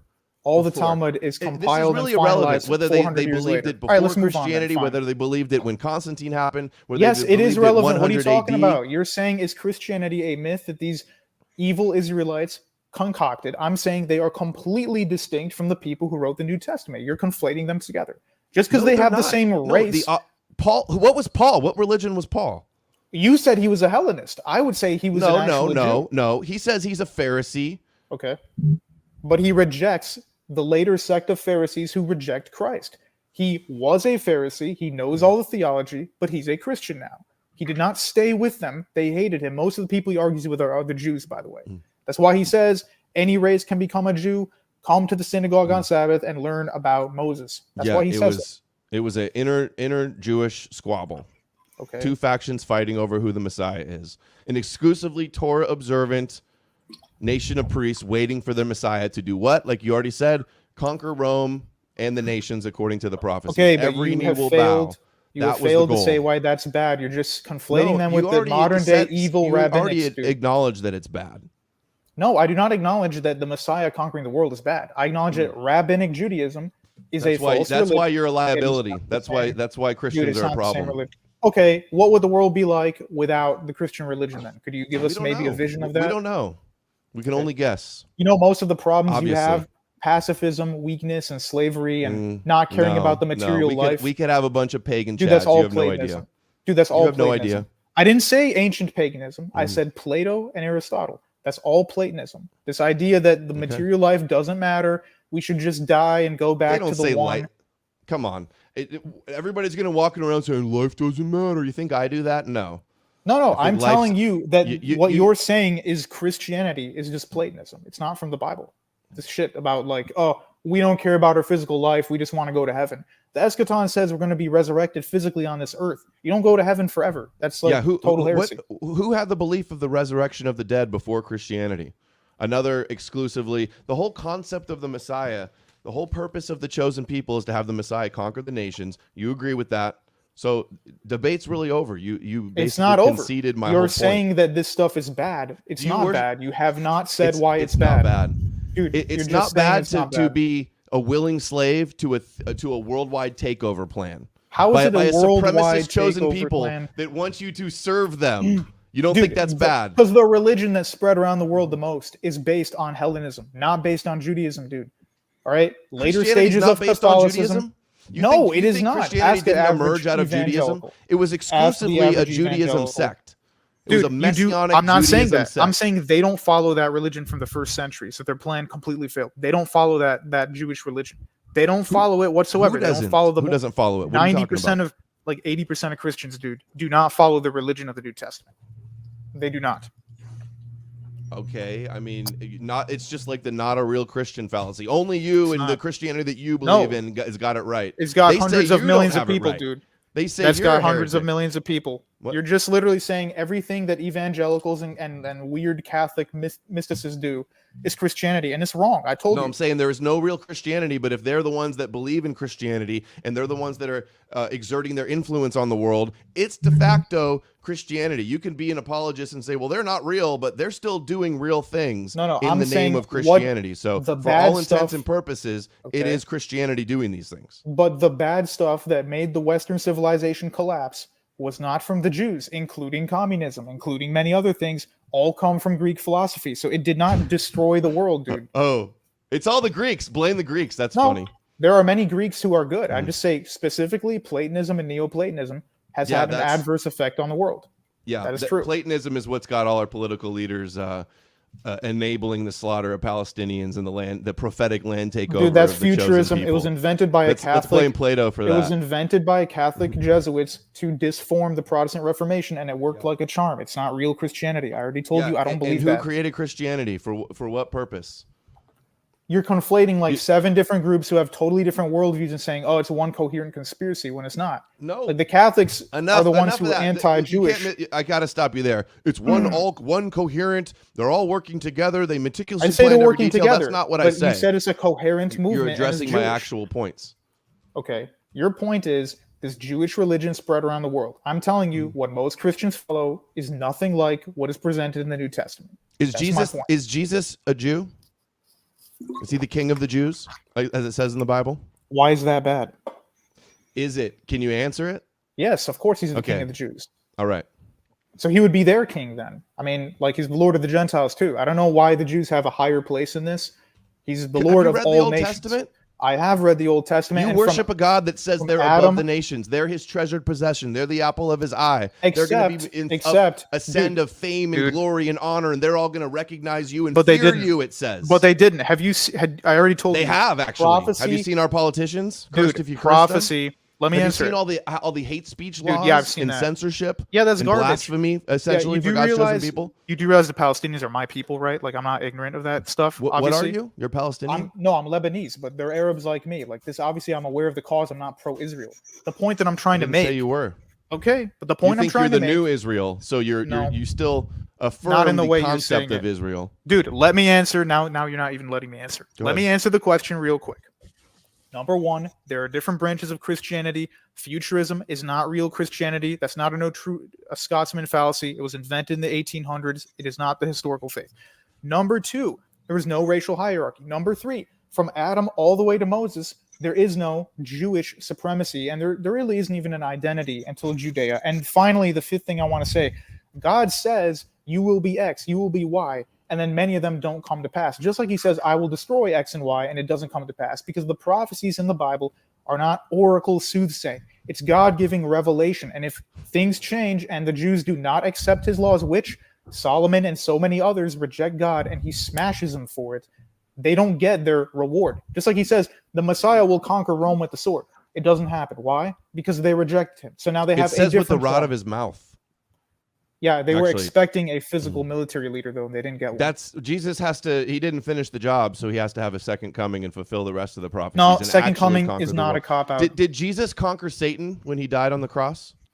Yeah, he conquered death. That is Then Christ's why is victory. Satan still in control of the world? Why is there so many satanic Because things? you don't Why have are eternal most death, Christians misled? That's not what it says. If he That's not defeated what it Satan, says. then why is Satan still in charge? How much more chaos in Satan's reign before Jesus comes down from the clouds and saves us? You do realize the second coming is not a cop-out at all. Like, I'll give you the verses, but this idea that he defeated death on the cross, therefore there's no more bad things, that is not at all what the theology of the Bible says. It doesn't say I didn't say he it died was. on the cross, therefore Satan is now destroyed. The prophecies in that same book say, yeah, he still exists. He's the God of this world. That's what Paul says. Yeah, they're just waiting to destroy Satan. They're just waiting until They're all the not waiting, prophecies are dude. fulfilled. It's weird how you criticize futurist Christians, but you believe in a future prophecy. You believe in the second coming. That's of not what Jesus. futurism is, dude. I know. I'm just saying, it's still, you believe in a future prophecy. And you believe the some Antichrist of the has to reign. prophecies are So you future. want the Antichrist. The Antichrist ruling the world is part of God's plan. That's what Not you up to believe. me. Yeah, not up to me. Yeah, It's God's plan. It's not up God's to me. divine plan. It has to happen. You do realize that Right? you're arguing you don't understand eschatology here. No, just I because I understand. believe No. things You will don't happen understand. in You the don't understand. future. I understand it. You don't. I Dude, understand Adam, all you of gotta this. let Jeem respond. Okay. You gotta let Jeem talk. All right, let's slow down a second here. All forms of revelation or eschatology believe at least a couple things will be in the future. When I say I'm not a futurist, it doesn't mean nothing's ever going to happen in the future. It means that interpreting all these events like Gog and Magog and all this other stuff, oh, it's Russia, it's Ukraine, it has nothing to do with that. That's futurism. The only thing that's left for us is really the second coming. So these are different ideas of eschatology. That's not biblical, though. Matthew What's not says there's biblical? going to be major wars and rumors of wars. Dude, they already It says there's happened. going to be plagues The and temple was famines and the destroyed. birth pangs of the Moshiach. At Dude, the Matthew temple was 24 destroyed. says- That's it. Matthew says the birth pangs of the Moshiach before the end is just like the rabbis say, the birth pangs of the Moshiach. Really? Let me read out the You verses do then. believe you Let me read believe out the the verses. Antichrist has to rule, and that's part of God's plan. And Not most my Christians think that the Antichrist is going to be who they say is the Messiah. So, in order for Christian prophecies to be fulfilled, they have to fulfill their Judeo No, they don't prophecies. have to fulfill That's why anything. It Christians is are all in enabling God's them. hands. Dude, it's all in God's hands. The Jews have literally no place in it. They Trust have the no place plan. in the Antichrist. Let me give the scripture for you. You keep quoting scripture. Mark 14:62. Jesus says, "You will see the Son of Man sitting at the right hand of power, coming with the clouds of heaven." He says right hand of power there. All right? In other parts, he talks about Luke 21:6, these things which you see, the days will come in which not one stone will be left. And then a few verses later, 21:32 of Luke's gospel, "Assuredly I say to you, this generation will by no means pass away till all these things take place." He's talking about the destruction of the temple in Jerusalem. This birth pangs and stuff is all from that time period. That has already been fulfilled. Titus is the Son of Man? That's what you're saying? How is Titus the Son of Man? It says Jesus will be sitting at the right hand of power, coming with the clouds of heaven. He's talking about Daniel chapter 7. He goes up to When the did Father. Jesus come in the clouds of power? He's going up to the Father. Read Daniel 7. He says, No, it I says saw he's one coming like the down Son from of clouds. Man. I've read Daniel 7. Read it. I started by showing Daniel Really? 7, or I You didn't started? show it. Where does he say that Jesus goes to? It says that the Son of Man goes to the Father. I'm going to read it. I was watching the night visions. Behold, one like the Son of Man, coming with the clouds of heaven, same language Jesus just used. He came to the Ancient of Days. That's the Father there in heaven. He's not going to the earth in that parable. Not going to the earth in that passage. You are confusing these weird types of eschatology. He comes back with fire, not with a cloud. Misinterpretation. Anyway, what other subject do you want to cover? We want to sit around on eschatology. This is interpreted, though, By some people who as are a wrong. I Messiah agree coming with you. to conquer their enemies. And you do think, you that's just acknowledge, interpreted by you just rabbis, said, if this is prophecy that Jesus was ascending to heaven as the Son of Man to be in the presence of the Ancient of Days or God, then you just said Jesus is going to come down in the end times in a cloud. So Right, it's but been those fulfilled, but it's verses going to you be just fulfilled said- again the opposite way. No, the verses you just said about the war and the rumors of war, that was fulfilled because he said these things will not take place until this age, or this age will But it not said go away. till that these was the things end, come. though. No, We're no, not in he's the talking end. about the siege We've of had another Jerusalem. 2,000 years. No, How that's the siege much of more Jerusalem, chaos dude. before Jesus is going to float down from the clouds and save us? Dude, what chaos? Where does the Bible? Okay, your idea of this God is all Do you know loving, what birth pangs only of the loving. Moshiach imply? Dude, that is chaos in on the world. first century. That was already the destruction of Jerusalem. It says that's why you should pray that it's not a Sabbath when all this stuff comes to pass. He's talking about Jerusalem. The second coming is a different topic. He's not only talking about the second coming in the Gospels. I already answered that. Now the point is, conflating that with what the rabbis want to do has nothing to do with anything. I already showed you I have a different eschatological point of view. Let me ask you something now. You've been asking like 90% of the questions. Where do you derive your morality from to say it's bad that the Hebrews do this, it's bad that the one God rules over the whole world? Why is it bad if bad stuff happens to other people? Like, where do you get that knowledge from? From logic and the effect that it has on the world. Okay. And now as soon as you get the mic, you want to go to the transcendental, and you're gonna No. This is not a tag question. Say, you can't have morals, you can't have objective truth unless you acknowledge my God, that they come from my God. No, I'm not. They don't come from my God. I completely disagree with that. I explained to you the problems that I have with Judaism and Christianity. I talk about it all the time. Answer. You're not answering the question. Let's go back to where you get your beliefs from. I'm not going to do tag on you. I said logic, the effect that it has on the world. Okay. Where did the logic come from though? Like, how do you know your logic is the same as some communist in central China? Like, what if you guys have different logic? It comes from society, people in society thinking about the issues. But what if that's they're where wrong? You're asking, the logic has to come from a transcendental God too. Is this like the only argument you guys ever have? Dude, it's you are circular. strawmanning me. I'm not tag. I'm not doing tag. I'm literally not doing tag. It feels a lot like it. No, I'm actually. Where do your objective morals come from? That's tag, dude. Come on. No, I'm actually just going to tell you that your morals come from Plato and Aristotle, and that they're just as baseless as mine are for believing. I can't believe in a 2,000-year-old Jew, but you guys can believe in a 2,000-year-old Greek. That's the argument. It has nothing to do with tag or universal concepts. I don't believe that ancient Greek. I believe they were just philosophers and thinkers, not that they were walking on water correct? and resurrecting people and the son of the God of Zion. So Plato and Aristotle happen to be correct about everything. They just happen to be correct. Did you guys hear me say that, or is that just another? You said you have logic. In my mouth? No, you said you had logic. Okay, fine. Let's say you don't say they come from Plato. I'm saying you may not realize it, but they do. So how can that be that is okay for you to do? No, I know, right? Your guys' best supposed evidence for God wasn't even created by Christians. It wasn't in the Bible. It comes from pagan philosophers. I know. Disagree. No, I'm not. I'm literally not using aspects of it. Arguments. Certainly do. No, totally disagree with that. I don't use any of those arguments on my channel whatsoever. Like, I know you debated David Patrick Harry and he did all that tag stuff. I'm not using that stuff because I know he filibustered the whole time doing that. Be that as it may, I haven't seen the whole thing, but the point is I'm not doing precept here. I'm saying that God actually disagrees with this idea that universal morality is just existing somewhere in the universe. Like in Romans chapter 9, he basically says... Do you think it exists in the Bible? No, it's not universal. It's based on God's subjective decree. How's that universal? How do you know what God says? God says it in the Bible. It's not universal. Yeah, that's why your morality comes from the Bible. Yes, and the Bible describes reality. For all of the latest prophets, what were they classified as? You believe that they speak for God, and that makes them God. That they also get punished by God. Elevated divine status, and you wonder why, like the position of the world that we're in today, with everything in the news. And the Zio influence. The Zio influence, so everything has to do with Zionism. So this stuff didn't exist everything? Before 48. Are you denying that there's dude? You said Zio influence and censorship and ADL. Yeah, and I don't deny that. You're denying that. No, I don't deny that. I said yes, you're right. There's Zio influence. However, that doesn't mean they rule the entire world. I didn't say that. That's another straw man again. I didn't say that. Then what do they religiously? Their God has conquered the minds of over half the planet. Okay. The point I'm making, though, is that you're saying that because of Zio influence here in America, it's not in most of the rest of the world, though. Christians in Russia don't go. So Christians in Russia say we have to bless the nation of Israel. Really? No, I'm not saying Russia, but South America, lots of Christian communities, Philippines, all over the world. All of the developing world where Christianity is actually growing.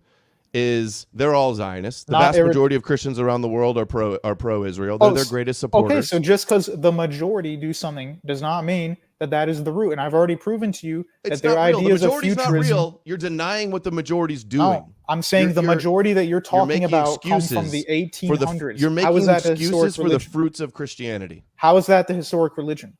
If it comes from the 1800s futurism, how is that the historic religion? It led to us here. Okay, and great. It led to us Zionism. I've seen Christian Zionist quotes going back to the 1500s at least. Can you give one maybe so we can analyze it? Like, what is the quote? There's a whole chapter of them in the book "When a Jew Rules the World" by Joel Richardson. Oh, okay. So what is okay? You don't have to quote it word for word, but what's the general idea? Like, what are they saying? That in order for Jesus to return, they have to have a restoration of the Holy Land. Yeah, that's fake though. I'm saying that's heretical belief. It's not the real belief. It's so fake, but somehow God's divine scripture was so easily hijacked and twisted to convince and persuade so many people of this. Yeah, the New Sounds Testament like a pretty literally flawed says, religion. You the think New in the end Testament times the literally church is predicts supposed that, to the church is supposed to have a falling away and follow false prophets, and like it says in Revelation, Christians will be beheaded for the testimony of Jesus. No, that happened in the 1st and 2nd century, man. That's not a future prophecy. I get your preterist. I'm I'm not a preterist. I said I'm a historicist, by the way. Hold on. So Who is the Antichrist gonna? What is he gonna do to the Christians before Jesus returns? Then he's going to take the place and say that he's essentially speaking for God as God in God's temple. And is he going to persecute the church, the true believers? Not the temple of Jerusalem. Yeah. He's not going to persecute the true believers? No, he will persecute true believers. That's true. Okay. All right. What's wrong with that? What does this even have to do with what we were originally talking about? You think that's God's plan to be persecuted? In the 1800s. You think it's God's plan to be persecuted in the end, and then just trust the plan? You're going to win. That's why Christianity is hugely problematic. It's not, because it's based on evangelical and Catholic pacifism. Then why do all the church fathers and also many of the saints in the Orthodox Church say that you're not supposed to love God's enemies at all? Like, there isn't this just lay back and die attitude. No, you're supposed to destroy their enemies of the God of Israel. Yes, but then you just said that we're going to pacifistically die. You just said we're going to pacifistically die. How can we do that? They couldn't do it themselves. They created a religion that worships their God and Messiah that spread the Torah around the world and was like a famous historian said of the Judeo background. He said that Christianity is the conquering arm of Judaism, and there's a plethora of quotes from people from all sides of the aisle acknowledging this. Really, they're acknowledging it. But again, throughout most of history, they did not see Christianity like that. Maimonides is not some ancient philosopher. He's from like the 1300s, as is the Kabbalah. That's not historic Judaism. All this stuff is made up throughout the centuries. You can't say this is what they believed in the first century. Yeah, but that's 1,000 years after the New Testament, man. That's a very long time. That's not the traditional belief. It was invented out of in a time when there wasn't Christian Zionist, there wasn't the state of Israel. He still acknowledged, because it's obvious, that Christianity was a stepping stone preparing the world for the Messianic age to get them believing in the laws of Moses, to wean them off. But they didn't say that. They didn't say that in the first century. They said that 1,300 years after the New Testament has been written. I'm not even positive he was the first to say it, though. Okay, but you realize Maimonides already saw that the religion already spread. It's very likely that they've always recognized that because it's always been true. Okay, that's just appealing to a gap in knowledge. I mean, you're just saying it's likely, so I don't see the evidence for that. Yeah, there could have been plenty of Jews. Look at it in Christianity. The whole objective of the early Christians was to what? Baptize all the nations. The Great Commission. Go to the nations. Go convert them all. Get them all of every tongue to worship the God of Israel. That was the whole takeover conspiracy. Yeah, but the problem, again, is that you think everything that people believe in today, like Zionist Christians, futurists, and other people, is what they thought they were doing in the first century. And it's the polar opposite. I've already proven that. They did not believe the stuff that Christians believe now, or what Maimonides was talking about. He existed at a time when Christianity already spread throughout the known world. Of course, he's going to say, oh, the Christian religion is going to spread. It already spread. He was already there. Like, he didn't have to predict that. It already happened. It was right in front of his face. Yeah, he was commenting on what had happened, exactly. And it was 1,000 years ago when there wasn't, like I said, a state of Israel, yet he still realized that this was God's divine plan, is how they interpret it. And yeah, but Maimonides you don't know that first century they weren't thinking the exact same thing. I can guarantee you they were. Because no, I mean, they it's were obvious. not thinking Zionism. They were not thinking that the Messiah was actually going to restore the land of Israel. They thought every single they wanted to. They didn't care about it anymore. That was only in the Sinai covenant. It has no relevance in the new covenant, man. Since their temple was destroyed, they've wanted to rebuild the temple. No, the rabbinics who rejected Jesus wanted to rebuild Christianity started, they've wanted Jesus to return. No, those two things are not related. They don't want, people who believe in the New Testament do not want to rebuild the temple. We don't care about the land of Israel. Totally irrelevant. Totally irrelevant. Oh, yet you brought up the Zionist Christians. Except there's enough text there that they could so easily convince them that there does need to be another temple. That's not an argument, though. Like, you can confuse people with Scripture, therefore it was evil from the beginning. Like, yeah, people are going to misread Scripture intentionally when they have intentionally bad theology. Yeah, it's so easy to corrupt these divine Scriptures and lead them astray. What do you mean by divine Scripture? What do you mean divine Scripture? What does that mean? Christians believe that Scripture is inspired by God, Inspired. and it's held as holy. It's called the Holy Bible. Okay, that doesn't mean it has an Holy implies ontological. divine, you know. Dude, it does not mean it's an ontological God. It just means it's inspired by God. Didn't say, oh, okay. You're saying it's holy like that. It's gonna inspired grow by God, wings. but it's not actually God. But No, but it's written by whatever the men. Bible says, the Lord said this, God said that. That's all true. You believe that? No, we believe the Bible's true, but you're saying it has to be 100% perfect in your own mind. You don't It's think not. it's We don't perfect? believe it fell out of. I believe don't it think is. it's You perfect? don't believe it's perfect. It doesn't have to be perfect in your mind. It didn't fall out of heaven. It was written over many centuries by many different Well, men. the Torah, you believe the Torah was dictated to Moses by God or his angels, right? Yeah, but Moses wrote it down. He's a human being. Okay. Well, I He's just a owned you human on your being. own point. No, you then. didn't. He's Yes, a I human did. being who wrote it in human vernacular. God didn't write the Torah. I already told you that. God did Okay, not so write it for him. I guess Moses. I wonder what Moses didn't translate right. What he didn't No, write everything's down right. right. I'm not arguing against the Bible. I'm just letting you know when you say You're it's getting owned on divine. every point. Dude, I'm not getting owned. You literally see. said the Bible's divine. I'm correcting your vernacular. It's not. Doesn't have a divine existence within itself. It's just inspired by God. We don't believe Okay, it fell out inspired of the by sky. God, but so easily used to subvert. You do know the and- New Testament. and help usher in the Antichrist. Great. You know the New plan. Testament literally says. Paul says there are sheep's coming or wolves coming, dressed as Right, sheep yeah. who will misguide the flock. Yeah, he knew that would happen. So it's That's not prophecy that unintentional. you're gonna fail. It's prophecy No, that it's you're prophecy gonna. that there will be a falling away. Right. Some people will be bad. We're some gonna will lose, stay in the faith. and the Antichrist say is gonna lose. reign. But then Jesus is gonna come in the cloud and save. It doesn't us. That's say the it doesn't say Christian lose. mindset. It says they're going to baptize all the nations, but there will be danger, such as false groups present. Doesn't mean we lost, it's over. Let's just sit back and wait. That's again a very American evangelical idea. It is not historic Christianity. Yeah, but it's Christianity now. The last 200 years, it's In led us this to country. this point. Dude, It's that's led not us the to this point. denomination I follow. It's led us I to already this point, told and you that's it's what a it is fake now. And religion. they're the ones with the power and the influence. No, you're acting like all Christians are bound to each other. So if evangelicals do something that affects Catholics and Orthodox, it doesn't. They're different religions. They may as well be. They just call themselves Christianity. They're completely different they've religions. got a lot more in common than they have different. And what Such as what? percentage of Orthodox are there in America compared Like to 2%, dude. evangelicals? Like 2%. Yeah, like nothing. But you've that's the point. got it right, and you're just making excuses for what they're doing. No, I'm And not. Instead I'm of saying addressing they're the root wrong issue, group. that the fact that they believe in the covenant and in the Hebrew scriptures and the God of Israel, that's the root issue. But you won't condemn the town. Dude, I've the said Torah. already that the Hebrew scriptures are not the problem, and the problem in the modern world is an overindulgence in ancient philosophy, not an overindulgence in The Judaism. Hebrew scriptures are not a problem, is what No, you said. let's get to the scripture then. You just mentioned them. What's Mm-hmm. wrong with the Hebrew scriptures in particular? The Old Testament, maybe. Let's go to Isaiah 60 and 61. Okay. And then actually, I saw in the private chat they were discussing. I mean, do you guys want us to keep going, or do you want to do the live? This has chats? been pretty good, Jeem. I gotta say, just like the back and forth and the intensity. Yeah, I'm far as glad. the debates If go. you guys feel like you can keep going, we can keep going for a little bit longer. Just let us know, like if there's 10 minutes left. Just give us a little heads up. We'll do. Cool. Isaiah 60, the forces of the Gentiles will come to thee. Strangers shall build up your walls.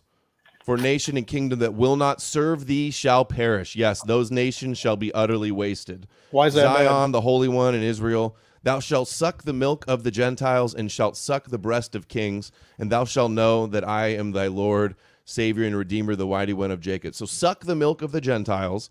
It also says that they will lend to many nations but not borrow, and reign over the nations. Isaiah 45, all the nations will bow down and worship thee. Isaiah 49 and 42, where it has light into the nations, also same themes. Isaiah 61, and then I'll get your take on Go ahead. get your response to some of these. This is the Hebrew scriptures that you're signing off on. Okay. 61:9.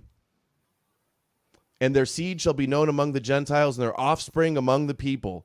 All that see them shall acknowledge them, that they are the seed which the Lord hath blessed. And it talks about the offspring of everybody, not just Jesus, like the New Testament tries to say. Isaiah 61, but you shall be named the priests of our Lord. Men shall call you the ministers of our God. Ye shall eat the riches of the Gentiles, and in their glory shall ye boast yourselves. You have no problem with that. Christians won't condemn this. They think it's good. They try to insert themselves into it. Let me know when you're done. Do you have done. another citation? Okay. So first of all, again, this is not a tag argument. I'm genuinely curious, but let me finish the whole thing and then you can answer it. Why any of that stuff is bad? Number two, the Gentiles, when the Bible's talking about it, you're implying it means Greeks and Romans, this kind of Eurocentric view. It doesn't. Most of the Gentiles, when God tells Moses, go eradicate that village down to the last man and woman, do whatever you want with the young women, those are fellow Semites and Hamitic groups. Like they're basically like modern day Saudis and Jordanians. It says nothing about go and curse the Greeks. The Greeks are no worse than those Gentiles at that time. It's not like they have an elevated state where Europeans are bad. There also wasn't even a concept before Christendom of we are a united Europe that's different from the rest of the world. I mean, in the Roman Empire, a Berber from Libya was just as Roman as somebody from southern Germany. I mean, I never don't said understand. there was a united Europe. Okay, so why is it bad? Another straw man. I don't think that's a straw man, considering you're making this whole thing about they conquered Europe in particular and then the rest of the world. I mean, obviously, did Europe Jesus is what not became conquer Christian. Europe? Is he not ruling in the land of their enemies? Or I thought Actually, we already not agreed. really. I mean, You already most of acknowledged Europe's that. atheist Jesus, at this point. Christianity so, hasn't dominated Western culture for the last 1,700 years. not in the West. Not for the last Come 1,700 on. years. Come Not in the West. on. Sorry, You're it's just not. you're Dude, denying it's reality Aristotle. what everybody It's knows. Aristotle and Has Plato. there been Aristotle? It No, is. It's been the Okay, the, so the so birth what do the Catholics and believe? the birth and the What do the scapegoat Catholics atonement believe? of the Torah Messiah. They and the didn't Mashiach. believe that. They believed in Christus Victor. I already told you that. For 1,000 years, they didn't even believe in satisfactory atonement. They didn't care about blood atonement. They just believed that Christ They defeated just drink death the and blood and announced say the blood cleanses us, and there's no repentance without blood. But okay, I don't even know how you that can they say do that. the Eucharist based on hold early on. tradition. They don't believe Christ was a satisfactory atonement for the first 1,000 years. That's Yeah, the they universal believe there was church. different atonement theories. Nonetheless, the scriptures speak for themselves. It is blood magic. The blood heals. It's based on Yom It's Kippur, not- the it's sprinkling not of the blood of the scapegoat. bro. Yeah, it is. Everybody knows it. Your point, Everybody though, knows it, that's your hold on. argument. Your response to Isaiah 61. Oh, what's wrong with this? Nations actually, nations was interpreted for at least 600 years before Christianity. There was ancient Judaists reading verses like Isaiah 60 and 61, and the nations meant the non-Judeo world. That's what it meant. They will. Okay. Did he say something? No, I dropped an outlet. Go ahead. I thought I heard the other guy talk. So it says we will feed off the wealth of the nations. It's talking about feeding off the wealth of the world. It says in the Again, end, I'm Zechariah, telling you, all the dude, nations just will because grab onto their they're against, tassel yeah, and, I get and it. say But God you're is just with saying you. that it's Gentiles. The Jews are against the Gentiles. Therefore, that makes a religion wrong. No, if it's God's prerogative that His religion should be the one over the world, and He enforces that morality into the created order, Yeah. that's what we have to do. My question for you is: If God you wants think to God is conquer evil- the Gentiles, Yeah. then that's what we have to do. Okay, I'm going to quote You're an Romans 9 to hold you. on. Dude, You're let an- me answer. I'm going to quote Romans 9. Even if God were evil according to you, what on earth are you going to do about it? Like, just too bad. Like, okay, you think he's evil. Like, if he is real and he is evil, what are you going to do about it? He's not Romans real, 9. and I'm trying to wake people up to not be scared of this God that wants to theologically enslave the world. You're an apologist, like all Christians. You're an apologist for the supremacy in the Torah. You're saying there's no supremacy there. You're making Not racial excuses for these supremacy, no. prophecies that are Anybody clearly about who conquering the becomes- nations of the anybody who world. becomes This is why part of the Christianity Sinai is covenant- limited, You guys controlled can't both opposition. be talking. All right, I'll let Adam finish and then I'll go. This is why Christianity is a limited hangout, controlled opposition when you won't even condemn the Torah. You'll condemn the Talmud, but not all the supremacy, the end times prophecies, the anti-Gentile sentiments. These are all rooted in the Torah, not the Talmud. Okay. But you guys won't condemn me it. That's answer why that now. it's controlled opposition. Really? So I would actually say the Jewish conspiracies controlled opposition from the First American Catholic Missionary Congress, Bishop Francis Clement Kelly, page 17, 1909, and now the centenary year of great flourishing bishoprics, this year of stately pageants and imposing manifestations of vigorous Catholic life and activity, this year of our transition from the status of a missionary country under the supervision of the Sacred Congregation of Propaganda to all rights, privileges, advantages, and duties of a Catholic country immediately under the care and solitude of the Holy See. I would say that it is, first of all, the Catholic Church has way more influence in this country than the mysterious Jews do. And second of all, the Jewish conspiracy is a total misdirection. Like, all these guys who wrote books about what the one world order would be, H.G. Wells and more recently Jacques Attali, they said it's going to be a one world government where people are permanently nomadic. But you said in a previous video you did a while ago that the Jews want to create a 70-nation tribunal. That's the opposite of a one world government where there are no nations. They want to have a 70-nation Sanhedrin. I said, I think you misunderstood me. They believe that the 70 nations represents the non-Judeo world. Right. Not that they're How going to can have they have 70 nations? nations in the end times, though. No, it's not about end times. How can they have 70 nations if all the people who actually believe in this new world order, like Jacques Attali, say we're going to have 0 nations and people are just going to be permanently nomadic? It's like the total opposite. I've never said there's going to be 70 distinct nations. I'm not sure why you're saying that. But you're saying there will be some kind of nations, especially the nation of Israel. So the Jews are not going to have a nation at all? I say the nations are going to do Gog and Magog and have war with one another and then mutually destroy each other, and then there will be a new Judeo-Messianic age. But you do realize that, but you do realize it's again, like they say that there's Gog 70 and root Magog nations, but that this spread to because there's way more than 70 distinct nations and people. So no, it might be symbolic, but the point I'm making is that this idea that the Jews are just going to take over and they're going to have their heart in Jerusalem and everybody's supposed to do Zionism is the exact opposite of what Jacques Attali, who trained prime ministers, said he wants for the world. Attali? Because what you just described is what the rabbis want. It is what they want in Judaism. They want 0 nations, not even Israel. I haven't said they want 0 nations. They want, but these guys the other nations that are Noahides that flock to Zion and the dude. I already said Noahide is not a biblical concept. And the altar and the incense and the gifts come to Zion is what they believe from the Noahide nations. and Shabbos Goy are not biblical concepts. They're invented by rabbinics. There's no such thing as we're doing the Noahides, but the Jews have to do 613 laws. The concept of B'nai Noah is in the Talmud and was probably in the oral law, at least the time of Christianity. That list in Acts 15, your buddy Jay Dyer says that's the Noahidic covenant that Paul was getting the Gentiles to follow. So but it's not the Noahide laws, dude. He's just saying that it's a reflection of what Noah did. They derived the 7 laws from Genesis. Okay, let me ask you a question. Does Jesus, Paul, or anybody else ever comment on bestiality in the New Testament? Serious question. I don't know off the top of my head. Okay, they don't. They also don't define what sexual immorality is. There's actually a lot of things they don't talk about because they assume that you're going to read the rest of the Old Testament and learn that morality, not just a couple Noahide laws. But I thought Christians weren't supposed to follow the mitzvahs and the commandments of the Old Testament. You're supposed to follow. Even make sense. The Orthodox Church says that all the morality of the Old Testament is still binding. When Jesus replaces or abrogates something, he's usually going to a pre-Mosaic ordinance, such as when he relaxes the Sabbath or when he makes divorce more strict. He never says, yeah, the whole law is gone, just throw it in the trash, now you have Noahide stuff. That's not found in the New Testament. Except in Acts, where it is a Noahide-like list that everybody agrees. Then why does James say, why does James say at the end, you got to go learn the rest of Moses first? When you're done with these few laws, go learn the rest.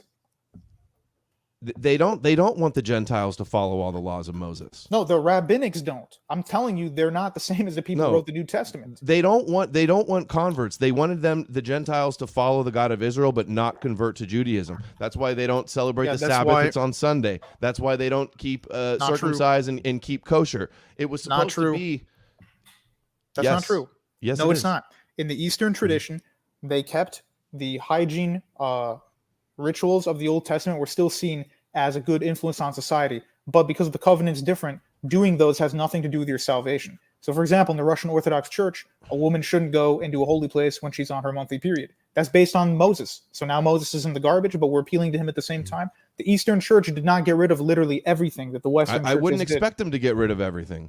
You just said that the law is gone and we do Noahide laws. That's what they said. The commandments isn't for the Gentiles to follow all the commandments, just the laws of Noah. And they did think this even before Christianity. All the first century sages were still talking about Noah. Yeah, because they would go on to found the Pharisee school, which was an upstart religion purchased from aristocracy during the Greek invasions. It's not the historic Judaism, which you said is not the historic Judaism. You admitted earlier that there was God-fearers, which meant Christians that were interested in Judaism and believed in the God of Judaism, and they were suggesting Noahide laws for them. Not full conversion. They said go and learn the rest of Moses and keep it for moral purposes. That's why when Christians in the East have to justify something, if it's not explicitly in the New Testament, we refer to the Old. The Old Testament is not gone. If you agree with the Acts story, which I think is doctored and harmonized and not historical, it was the nations didn't need to keep the laws. I just told you Acts 15:21. After he's done with that sentence, he says, "For you will go to the synagogue and learn the rest of Moses." You don't have a different religion where you do Noahide and learn the Jews Moses get to could just mean learn the Old Testament. Learn the Moses law. was not called. Learn the prophets in the Old Testament. Then he would have said the prophets, but he said Moses. That one particular covenant. That's So the they law know Torah. portion. They know Torah then. Okay, but You the can't rabbis argue that say Paul said that the Gentiles need to follow. And this is so off the path of the topic of the debate, but Fine. you can't argue that Paul was saying that the Gentiles needed to follow the commandments. no, not for salvation. He says Christ is the end of the law for righteousness, not the end of the law permanently. Not There's for a difference there. salvation. Okay. Let me finish one last thing, then we'll move on because you said you didn't want to discuss this topic. I haven't seen, like, we're debating if Christianity is a myth, and I haven't heard any proof that the Gospels are reliable. You haven't explained Paul not knowing Yes, I have. Jesus, the earliest Okay, layer. all No, right, you let's haven't. go The to Paul. earliest layers Let's of go the to Paul then. Gospels. I've got What's your issue with Paul? that he never knew Jesus, and he said explicitly to have influence in the Christian communities and have the authority of being the apostle. He said that he learned about Jesus from the scriptures and his ascension mystical experiences. Like he says, he was caught up into the third heaven and to paradise and learned the mysteries. This is clearly explaining Merkava mysticism, ascension type of dreams, and then connecting scriptures. He's saying he's Paul does learning not about believe Jesus in that. in the scriptures, meaning they were searching the scriptures to learn about their redemption in the Messiah. Right, but This Jesus is how says the Christianity same thing started. in Luke 24. They don't appeal to a mystical revelation that you can't get through what happens on earth. He says he hears the voice of Jesus in the Hebrew tongue, and then in the book of Acts, he goes And then around wrote it meeting in- the other disciples. And then He didn't write the translated it book of into Acts. Greek. No, because his Greek was not nearly as good as Luke's or any of the other people who were actually fluent. Paul was not 100% fluent in Greek. That's why he did not author the Greek copy of the letter to the Hebrews. He wrote it probably originally in He's Hebrew. well or learned rendered and it. advanced in Greek. No, but his and writings familiar don't with match Greek the Hellenistic Greek of Luke, dude. thought. All the You're saying scholars, Paul the wasn't good at atheist Greek? scholars that you just mentioned, all the atheist scholars you mentioned earlier, all attest that the letter to the Hebrews was not written by Paul's hand. He had a scribe. I write don't it. think The it Greek was. is too I don't good. think it was. Yeah, because he wasn't that good at Greek. And in the book of Acts, let me finish this point. A guard walks up to him. He's supposedly a master of Greek who looks like a Greek. He asks, "Do you know Greek?" And Paul says, "Yes, I do." He says, "Okay, go talk to your fellow Jew people." He does, but in Hebrew. He prefers to speak to his people in Hebrew, not in Greek. He's not 100% fluent in it. That's pretty aware in the New Testament. So my point is that if you're asking about Paul, he's not this Greek sage. It's not even his first language. Like, I don't understand what the issue with Paul is. His theology is the same as the rest of the New Testament. The issue is that the earliest text of the New Testament is written by a guy that never knew Jesus. And No, he that's said the he earliest didn't found learn him manuscript. about him from any man. He denies, I did not learn about the gospel of Jesus from any man, but from the scriptures. The scriptures are the source of what they learned about Jesus. In Hebrews, it says, and then Jesus said, and it just cites Old Testament. There's no historical Jesus walking around healing people. But he speaking claims in that he parables. heard his There's nothing voice about on the road. none of the biographical details are in Paul's epistles Doesn't have to or be. Hebrews or the earliest layers of the New Testament. All of his epistles are correcting other churches. He doesn't have to mention. You're filling in the He story. writes thousands and thousands of words, and completely it's a blatant silence of admitting any type of it's not. teachings or parables That's or theology virgin of the gap, birth dude. or Theology of Judas's the gaps. betrayal. All of it. It's none of it's there. It's an Okay, that's alarming all- silence. Dude, you're just filling gaps of knowledge. Silence doesn't mean we get to fill it with our own conspiracy.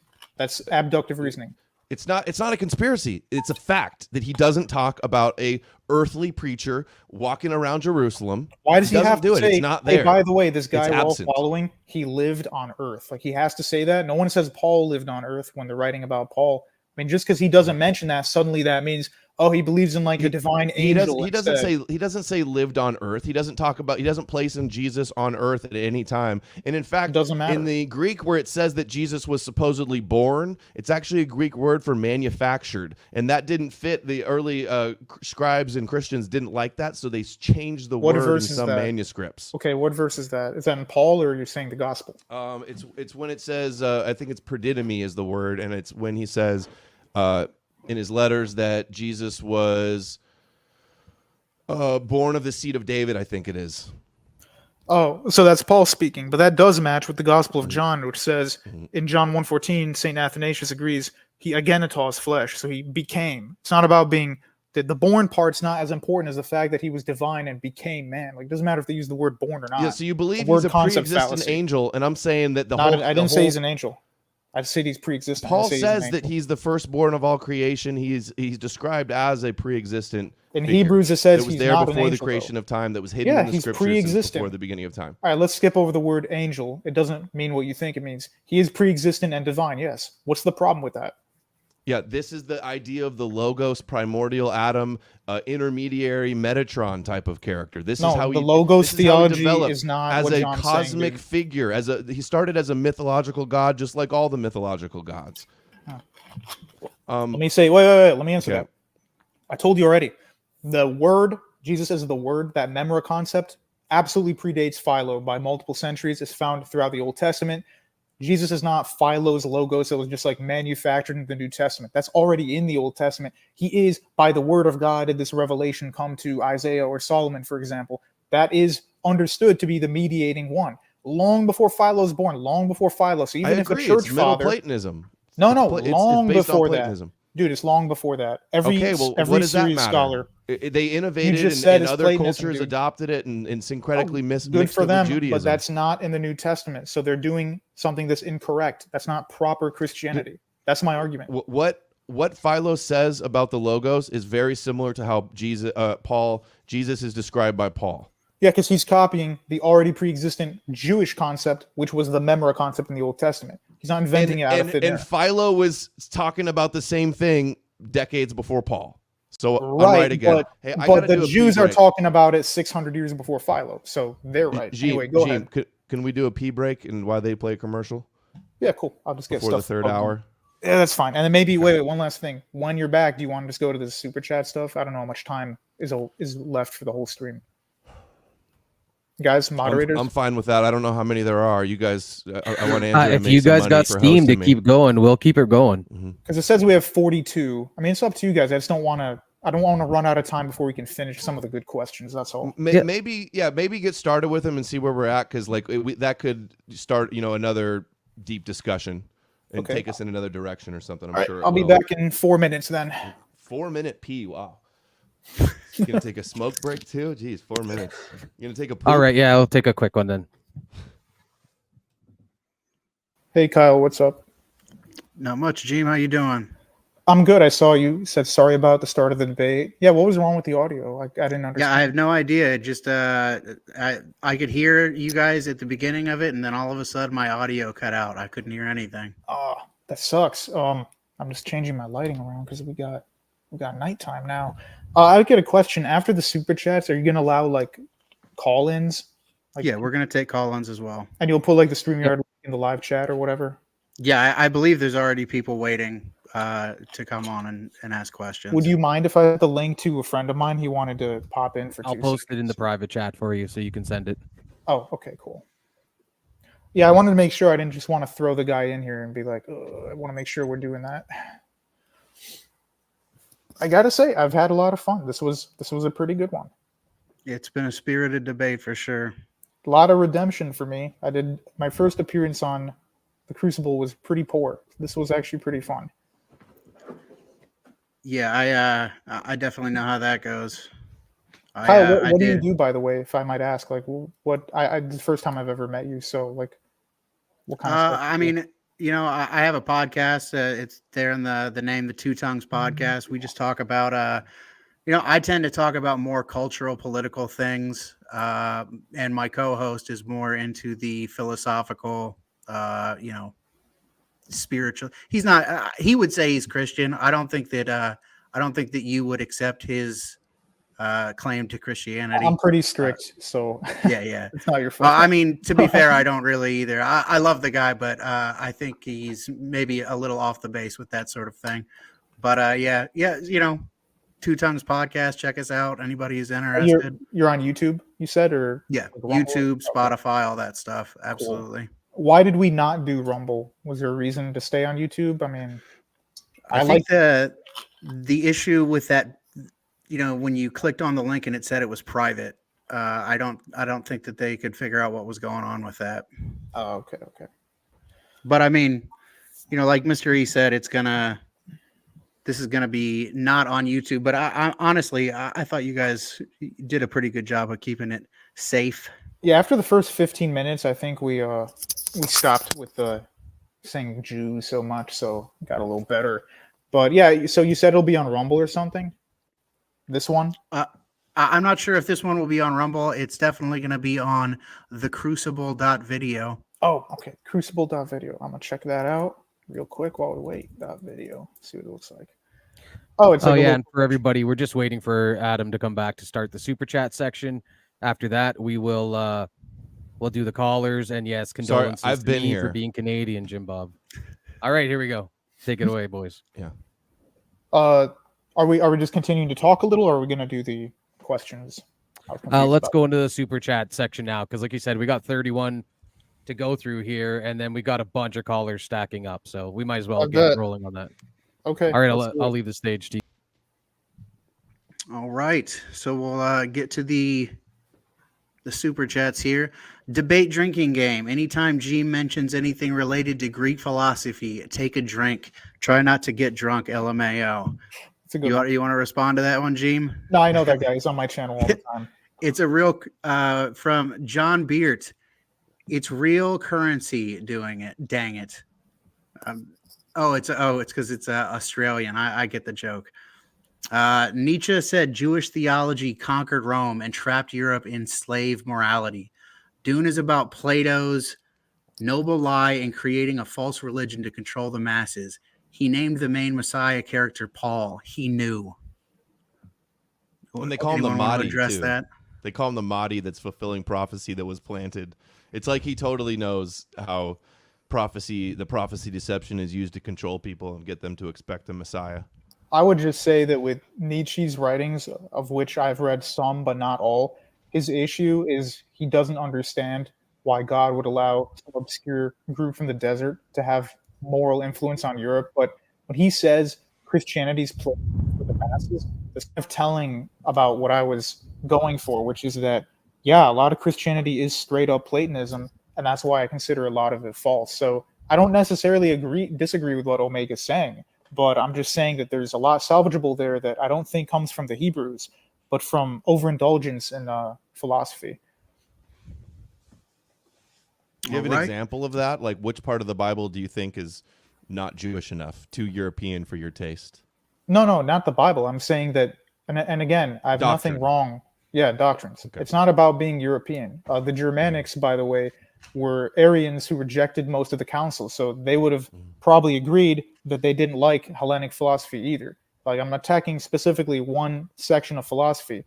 Gallic people, Celts and Germanics wouldn't have been doing Greek philosophy. But my point is, dualism, extreme dualism, saying the earthly life doesn't matter, we just got to escape from our bodies, and the soul is trapped inside the body. All this really high soul theology is not really that biblical. And a lot of priests and theologians recently have been writing about that subject. So that's one example. I don't want to take up too much more time. All right, on to the next one. I'm not spurging. It hurts you guys, from Sarcastic Warlock. We got the Blackfish. Ah, yes, the old after much bloodshed for Sky Daddy, we saved the world. More so, the Bible has been heavily edited to the point of being useless. Not much of a question there, but anybody want to respond to that? Jeem? I'll let Adam go first. We don't exactly know how much it's been edited because we only have copies of copies of copies, and we don't have any of the originals. And there's kind of like a dark period of church fathers even acknowledging the canonical gospels and the synoptics until like 180 AD. But as far as the Old Testament, they've got their old translations, and there was some found in the Dead Sea Scrolls that were very similar, basically the same stuff. But there's scribal errors. There's combining. I mean, some of Paul's letters could have been combinations of other letters with other things removed. They've been doctored and meddled with for sure before the canon was solidified after a few hundred years. It was a messy thing that people didn't agree on also. I would just add to that really quickly that I don't think the argument of copy is too strong. Definitely for the Western churches, there's some issues and mistranslations that cause lack of coherency, but the Septuagint and the Syriac Peshitta are both examples of Bibles where there's really none of these scribal issues as much, and even some of the translations are different from the original, or sorry, not the original, but from the more Western manuscript. So that would just be my answer for that. And then with the heavily edited part, I think Christians have actually been pretty honest with if they find a scribal error, they immediately throw it out. It's not like they try to keep it in the text itself. All right. On to the next one here. Also, there's a lot of forgery and pseudepigrapha. You cited Bart Ehrman earlier. He has a book called Forge, showing how letters were forged in people's names and prophecies were stated after events already took place. So, all right, on to the next one here from Omega for $5. Roman Republic, early empire were peak Western civilization. Largest contiguous territory, architecture, aesthetics still copied, martial honor, law and order. Again, not much of a question there. I actually do want to put a comment on that, unless Adam has one first. Well, I wouldn't say that they're the peak of civilization, because we've had 2,000 years of innovation in science and sociological time for progress. But they definitely did have a huge empire and great architecture and philosophy and stuff. It wasn't like Christianity built the West and we would have been a bunch of barbarians without it, and we needed the Bible and the chosen people to give us morality and give us build society or build good buildings and stuff. Okay, that's degrading. Yeah.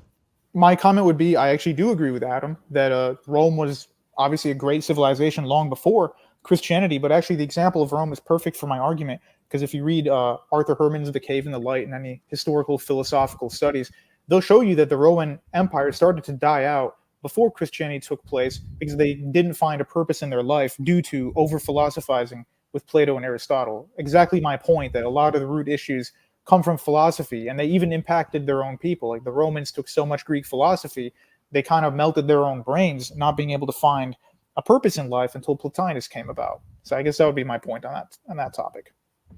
All right. Plenty of people living lives with purpose before the Bible, but go ahead. No, I'm just saying that in general, the Romans became nihilistic after too many years of pondering philosophy. That's all. I think there's lots of contributing factors that led to the downfall, and not too much philosophizing, I don't think, is at the top of the list. I disagree. It wasn't exclusively Christianity, but it did play a role as well, too. All right, let's just move on, because we'll agree to disagree there. I say Arthur Herman proved that without a doubt, but we should go to the next question. All right. From Elias the Aquanaut. Adam seems like someone who is so anti-J he can't believe in Jesus Christ because that would mean they win. Yeah, it is them winning when you worship their God and their Messiah that was meant to conquer us. So yeah, you're right. That is the problem I have with Christianity. I thought I've made that pretty clear. All right. From Contemporary Compendium for $5. I'd love to see Adam Green try to hold a candle to inspiring philosophy. Mike Jones on the historicity of Christianity. Adam just makes baseless claims. Adam, you want to respond to Contemporary Compendium there? Baseless claims. That's a baseless claim. I've got a whole playlist, dozens of videos where I go in-depth, 2-hour videos, multiple ones, going into all the scripture, Old and New Testament. I'm about to share screen and do it some more. Hours and hours of clips of Christians vindicating what I say, rabbis vindicating what I say. So that's just a baseless comment. And I encourage anybody to... Jeem didn't do a very good job at trying to refute my points. I think he was 0 for 4 and just did a lot of straw manning and pontificating.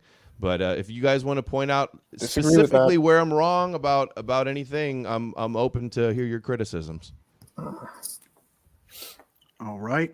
From Sarcastic Warlock for $10. Adam, have you ever read a book by Herman Weiland called Atlantis, Edda, and Bible from 1924? In brief, Christ was a plagiarized and subverted version of Baldur, and Christianity is older than Christ.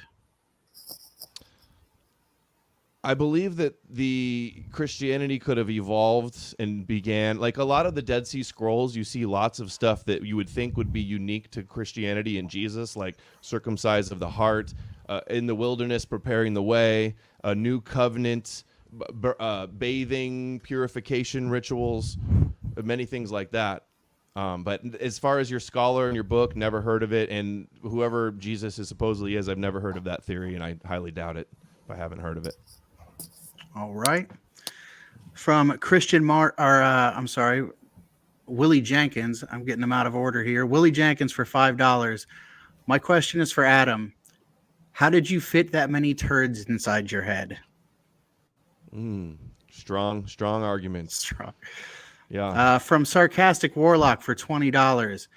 Adam, a perfect example of a change made in the Bible that created a subversion is the addition of Lucifer to the Vulgate by Bishop Jerome as an attack on his enemy, Bishop Lucifer, who stood against a small hat heresy.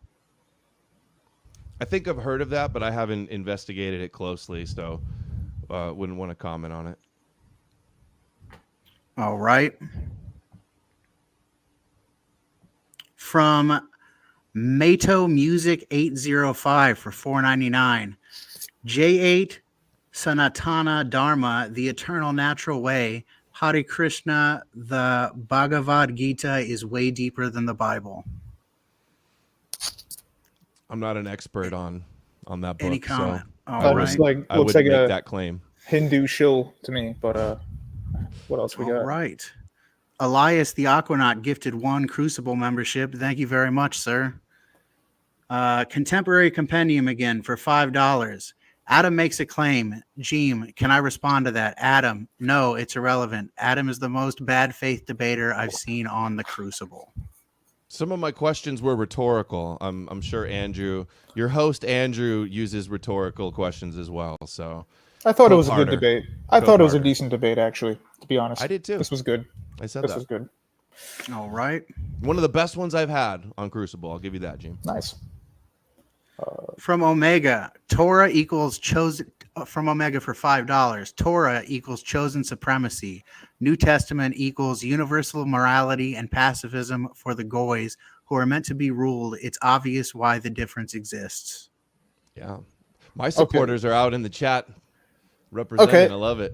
I'm going to respond to that. Jesus tells us to love our personal enemies in his sermon. He does not say you have to love God's enemies. He says the law and the prophets are fulfilled, meaning they're forever, not done away with. In 2 Chronicles, it says, 2 Chronicles 19, you cannot love somebody who hates God, because then the wrath of God would be on you. And so if Jesus if Jesus loved God's enemies, he wouldn't be trashing the Pharisees in Matthew 23 and other places, and he wouldn't be in Revelation 2 destroying all the children who worship, or the youths who worship Jezebel and these other things. So when Christ is quoting and saying, love your enemies, Moses already said that in Exodus 23:4. Solomon said it in Proverbs 24:17 and 25:21-22.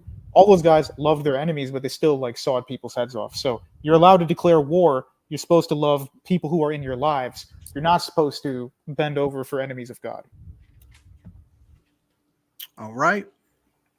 From Mato Music 805 for $4.99.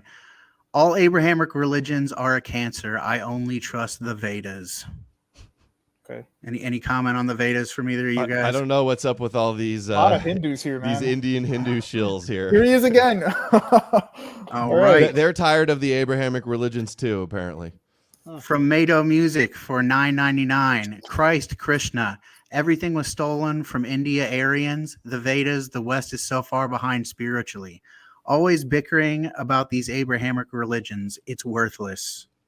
Okay, I would just say India's behind in more ways than one, but we could go to the next comment. I don't know if we want to go there with who's behind. And that's not my argument. I don't believe that Jesus is like a new version of Buddha. I'm not even convinced that there was any influence at all. It's possible there could have been. He does seem to be an amalgamation of a lot of like Dionysian and Romulus and other pagan stories that they syncretically blended with the Son of Man suffering Messiah. All Disagree right. with that. We'll go to the next one. From Omega for $5. Jeem keeps going back to why is it bad? How would it be good for a tribe to say they speak for God and then wipe out all other folk traditions? My answer to that would be in your belief system, there's no reason for why it's really good or bad.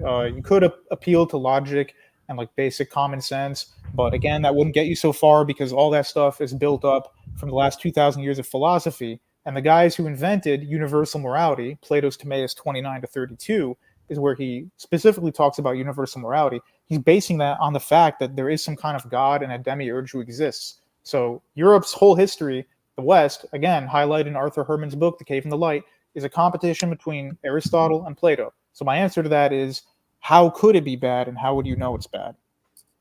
You realize that your argument actually boils down to here that you can't say the Bible is bad unless you agree that the God of the Bible is where objective morality comes from. No, I didn't say objective morality. I completely said, no, I don't believe in that. I said God's objectives that he gives in the Bible are based on his subjective mind. They're not, I didn't say they're objective. But still, All nonetheless, you're still saying you have to concede that the Christian Orthodox God is real. Otherwise, you can't you can't say it's immoral. You can't say if it's true or not. That is what you're doing. I'm How saying do you know that that's you bad? can't. You can't No, prove no. that that's bad if you don't believe in my You God. could That's say, what you're ultimately you could saying. say something's bad. I'm just pointing out you're getting it from Greek philosophers. So how is that any different from No, me I'm getting not. it from Hebrew prophets? I didn't say you particularly. Greek philosophy has I'm nothing to referring do with Omega. why I think the Old Testament and New Testament are bad. I don't know. Nothing to do with I it. think universal morality, saying we shouldn't have other people suffer, comes from Plato's Timaeus, not originally from the Bible. In Romans 9, Paul says God is correct because he's the one with all the power. He doesn't say because he affirmed some like universal Dude, category. the concept of morality came before Plato also. I didn't say Plato invented you everything. can find versions of morality found in other species. Okay, but they're not the same though. They're not coherent. No, Like the ours Assyrians are thought, more advanced. Assyrians thought that theft was worse than murder, but the God of the Bible says murder is worse than theft. Well, how do you know which one's true if you don't believe in either of them? Which one is objectively true there? That's the problem. All right, we can go to the next one if you want. All right. From my good buddy on Twitter, Deacon Swaden from NFTU, True Orthodox News and Apologetics. Adam, you kept saying Yahweh was the alleged God of Israel, etc. Are you aware the word didn't exist until 1869? Again, what's with these word games? Is this the best comments you guys have? The God of the Bible, the God of Abraham, Jehovah, Yahweh. I would say Jehovah's a lot whatever more you want to historical. call him. Well, it's not necessarily word games. It's that that was created later as What do you want me to call him? It's still the same. We're talking about the same character. I'd say Jehovah's more historical, to be honest. Okay. Jehovah will make everybody happier. I don't care. I'll call it Jehovah. Doesn't make a difference to me. It's still the same exact concept. All right. From the Blackfish for $5. God promises Jeebus is coming back to kill the majority of the Earth's population. That's what makes it bad. Let's talk about the end of the book now. Okay. It doesn't say he's going to Comments on kill. Revelation. Yeah, it doesn't say he's going to kill the majority of the Earth's population. And it also, Jesus never says he's going to destroy the world. He says end of the aeon in Greek, not end of the world. So at the end of the age, then things will come to pass. He's not saying end of the world. It doesn't destroy the world. I don't know a verse that says that he destroys whatever that comment said, millions of people or whatever. Yeah. But it does say he's going to return and smite the nations, and it uses imagery that's found in Isaiah 63 of the Messiah coming out of Edom, and he treads the winepress, and his robe is dripping in blood, and it's always directed at the nations also. The nations and that's what the rabbis want too. They chant, we want Moshiach now. They want their Moshiach ben David as prophesied in the Torah to fulfill the prophecies and rule over the nations, and that's also what Christians want. So they're contributing to the Judeo agenda. I would just say the rabbis wanted that in the first century. They didn't get it because even though they thought, oh, we have these prophecies, as I said, prophecies are not one-to-one, and if they don't obey God, which they did not, he does not give them what they desire. So it may have been that prophecy was just there to get them excited, but God was going to let them down in the first place no matter what. I mean, that's kind of what it implies in the New Testament, that they were 100% wrong. And so if they reject Christ, they don't get their conquering Messiah. So Anyway. before Christianity, the Gentiles weren't waiting for a Messiah. After Christianity, Paul became the apostle to the Gentiles, and now they're all waiting for a Messiah, which is what the rabbis were doing. Jesus says not to wait. Waiting for the Messiah to come. Jesus says not to wait because you don't know what day or hour. So you're not supposed to predict it and just sit around. Still, You you live your think he's life. coming. You think he's coming. Maybe you can say He you're already not did. waiting, but you're expecting him. You have the expectations of a second coming. Yes, but I don't understand how that's bad. Same thing. I mean, it's not Waiting, the same exact. expectations, word games. It's not, when he says that he's going to put the enemies or the nations as his footstool, it doesn't mean wipe out their entire population. It just No, means they just rule submit over to his them. will. Just have them worship him. Okay. Okay. All right. From Omega for $5. Torah messianism is bad inherently because it devalues life on earth and also requires an apocalypse, which is self-fulfilling. It's a death cult. No comment. On to the next one. All right. From P Divine for $5. Another Jeem classic. Hey, nice to see you, P Divine. Haven't seen you in a whole week. A regular. From Dean Lem 2 for $4.99. Adam Green's new username should be Gishmore Gallop. Sorry, I've got lots of arguments to make. All right. Next one here. Oh, that's it for super chats. So Okay. that's the last one. So go to callers, I guess. Nice. I'll bring them up in the order they're in the studio. Can you talk to the first one? I'll be back in 30 seconds. I broke the seal and got to go again. Last one for 40 minutes. 2 and a 3-hour break ain't bad. I'll be right back. Go ahead. You can take the first. You can chat with the first. Okay. Who we got? Let's see. Oh, crap. I was hoping I wouldn't be first. What's up? Okay, well, I guess he's not first. You ask and you shall receive. Oh, we got Corinth. Welcome to the show, Corinth. I guess that means I have to go on Jeem here. What's up? So, what do you think myth is going to entail being false? Can you repeat that? I didn't hear you. Do you think something being a myth is going to entail it being false? Not necessarily. You could have a conspiracy or a myth partially based on truth. Sure. So, does that mean there's no contention, like Christianity can be a myth and you're fine with just accepting that because it can still be true? I don't really deal with hypotheticals. Like it's not a myth. It doesn't matter if it could be or could not be in another world. This isn't a hypothetical. This is fully cashing out the term of what myth means here. If myth isn't entailing it being false, I'm not sure what you mean by it being a myth. Well, Or most of the nothing. time, a myth has to be false. You could have a myth where, again, it's based on a solid frame of truth and then gets carried away into falsehood. So in the end, it's still majority false, but you could still base it on an original true teaching, to clarify what I meant. Okay, so myth has to be false. So when we talk about things like the Exodus from Egypt with Moses leading the Jews, and we don't see any historical record of there being a mass migration through the desert at that time, We do. does that not push the needle towards it being more of a falsity there? No, because there is a good amount of archaeology based on that. You're not going to find anything of them There's not a migrating through singular Sinai. piece of archaeology showing. Yes, there There's is. nothing confirming the There's Exodus. nothing. Yes, there is. There's No. evidence. Can you point Which is to not any of saying it then?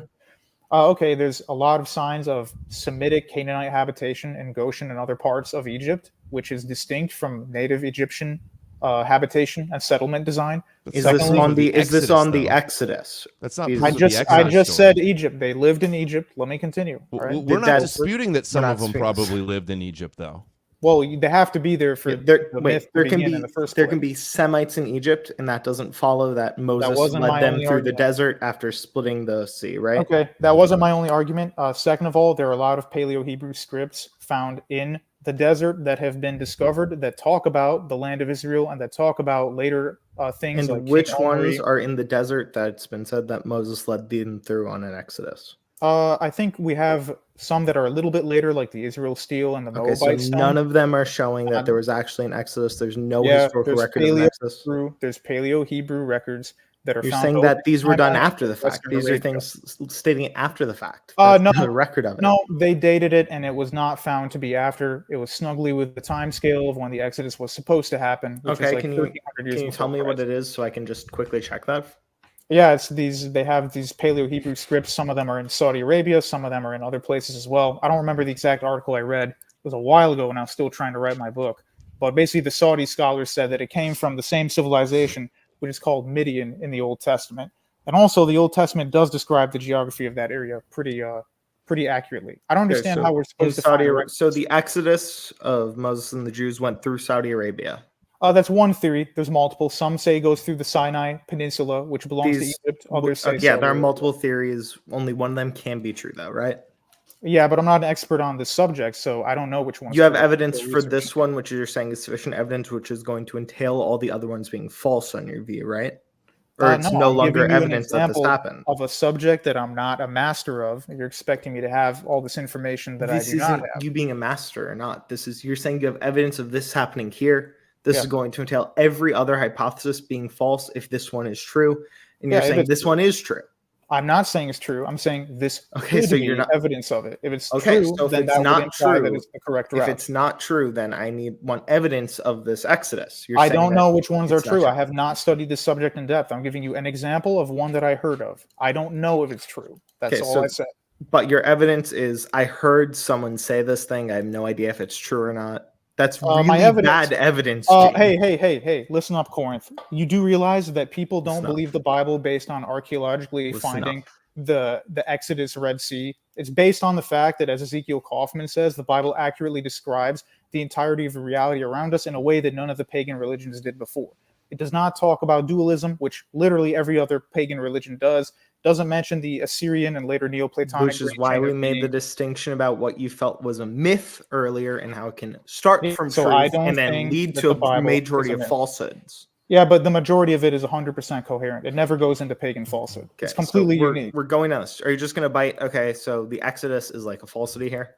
No, I'm saying I am not the guy to prove it. So why are you trying to pivot off of it? Because you mentioned the Exodus, buddy. Yeah, I mentioned a case of it showing where this was going to be a myth. I have to prove the Exodus or one of these other myths. Otherwise, we can't believe in the Bible. No, you said you have evidence that the Exodus happened. Yeah, I'm asking you to show the evidence. I'm saying you're lying about it. Evidence is not the same as proof, buddy. Evidence is here's some stuff that might lead to the truth. We don't necessarily know for sure. I'm not the expert on that subject. I'm the expert on metaphysics and the historicity of the Bible, not on the exact excavations of people who wandered around in the desert in tents and would not have left any archaeology. And this is the historicity of the Bible. If people are walking around in the desert at that scale, they are going to have left. Really, people leave footprints in the sand, which changes like every day. It's not just footprints. Do you think that's the only thing that can be left by people in a mass? They had a lot of stuff with them if they were out there surviving for 40 years. But they brought them with it. Otherwise, they wouldn't have survived. So you're saying there's absolutely no refuse from 40 years of wandering? Proof. He just has faith it's just footprints. That's the only thing you think is going to be there. Yeah, I didn't say only footprints. You'll notice that in that was the implication of your statement. This day, which is why I'm addressing it like this. Finding brand new ruins of ancient pagan temples and churches that they didn't know were there because they were submerged thousands of years ago. We don't know everything that's in the desert. So just because we haven't found anything yet doesn't mean that there are zero. Again, biblical archaeology is not my primary. It's true when I said we haven't found anything yet, or is it true that we have found things? We have found some things. I'm not an expert on the materials. You'll have to ask somebody like Inspiring Philosophy about biblical archaeology. I'm not the man to go to for that question. Okay, so the things we found pointed to it went through Saudi Arabia. Do you agree or disagree? That's what you just said, Jeem. No, I said it could. And again, can't you tell Jeem that Exodus? It's Passover right now, too, by the way. The whole Exodus story is obvious fiction. God hardens Pharaoh's heart and has to send 10 plagues to show how powerful he is. Yeah, Moses has Aaron's staff turn into a snake and eat the staffs of the Egyptian priests. Like, come on, this is all definitely Hebrew fairy tales. And as my friend Ezekiel says, actually, the Israel stele, which I mentioned, is 1200 BC. So that is actually around the time of the Exodus, and it mentions the Hivites and the Israelites. The Hivites are a specific Semitic group, and it wouldn't have known that if it were fake or if the Bible was 100% false. Again, you basing my worldview on can I answer biblical archaeology is not going to work. Okay, because I'm not a master. You already cashed out the term beforehand of it not necessarily being 100% false. You even agreed it can be starting from a place of truth that gets extended to being a falsehood. You haven't demonstrated still make it a myth. How come no Egyptians wrote anything about the 10 plagues? This is why we went down this already. Here's the Egyptians wrote about the Jews, though. They wrote about Israel. They wrote about the people. Of course they wrote about the Jews. They write about the Exodus. They didn't write about any of the 10 plagues, though. Like, if that really happened, somebody would have mentioned it. Yeah, that's appealing to... No, that's appealing to reality. No, it's not. Appealing to reality and common sense. Okay, wait, Jeem. What do you think it's appealing to? You got no proof for it. That's what's the fallacious argument you think is being made here? abductive reasoning. You're just filling in That's not gaps of knowledge. fallacious. Do you know Yes, what it is. abductive reasoning even is, James? Yes, I do. It's inference What's of the best abductive reasoning? inference of the best explanation. That's not abductive reasoning. Yes, it is. You're telling me It's that not. Moses split the water and there was frogs and all the plagues and no Egyptian wrote about it, and They you're don't- saying it's a fallacy when you have no I'm proof saying of it's it. a fallacy to say no. You can tell me that I have not presented the proper evidence in this 2-minute section here. That's fine. You cannot say it definitively is false because I haven't found the Egyptians writing about it. Well, That's yeah, false. no one's saying it's definitively false. We're saying you it's are. pointing to be mythos. This is going to be Yeah. an inductive reasoning case. Now, No, it's abductive is- to no, imply. it's not, first of all. So it's Yes, it is. inductive. It's No, it's not. inductive. Corinth, Guys, I You think gotta we're let going in Jeem circles. talk. The chat's asking to move on. I think we I mean, Yeah, you're you're just just beating a lying dead here. horse So here. Dude, you're need- mentally masturbating. You don't understand the difference. Applying to Gene, the best you available don't understand source what does not make it abduction right. even is. Yes, Just I take the am. W and let's Get move the- on. get out. There's no Get proof out. for Exodus. Take You the don't W know and what move on. abduction is. Get the We've F got out. We've got a Can few I more just- super one chats to quick read that got sentence? missed here. No. All right. Really want- One last thing, Corinth. Go ahead. So abduction is just a form of inference. It's not going to be a fallacy. It's not going to be something that's bad. This is just a third form of reasoning with Dude, I can induction and decide if deduction. it's bad or It's not. just the weakest of the three forms. Yes, There's and nothing you're using the fallacious weak- about abduction. Oh, really? Now, what Because Jeem is trying to frame it Richard as is it's Eisenberg- invalid because it's abductive. This is going to be No. false and a fundamental misunderstanding Really? what abduction even is. All right, let me ask you a What we're question. talking about is we're Let me ask let you a Jeem question. respond. prior Let evidence Jeem- of literally there writing being- a whole fucking essay. I'm Shut up. trying to game. You need to let Jeem respond. Okay. Yeah, All I'm right. going to, little bitch. What I wanted to tell you was, if you agree with Dr. Richard Weisenberg, who says the best available story is what is true, that does not make it true just because it's the best available story. That is the crime of abduction. That is the crime of it being the weakest. I didn't say you could never abduct. We can abduct in a casual conversation, not when we're dealing with things that are of importance. Gosh. All right. So now that that is cleared up, we missed a couple of super chats, so I'm going to go ahead and read those now. We've got one from Vladiro for $2. Adam's answer was basically, "We live in a society." All right, on to the next one. That's how societies agree upon the morality of the society. It changes, just like Christians used to look at the Bible and said, "Oh, slavery is okay," but then now you do and you change it because you guys are using. We're in modern times. You're using more common sense. It's less acceptable now, so that your morals changed. Your view on the interpretation of the morals changed. Societies do the same thing. It's common sense. Everybody knows this. Societies create their societal norms Based on Aristotle.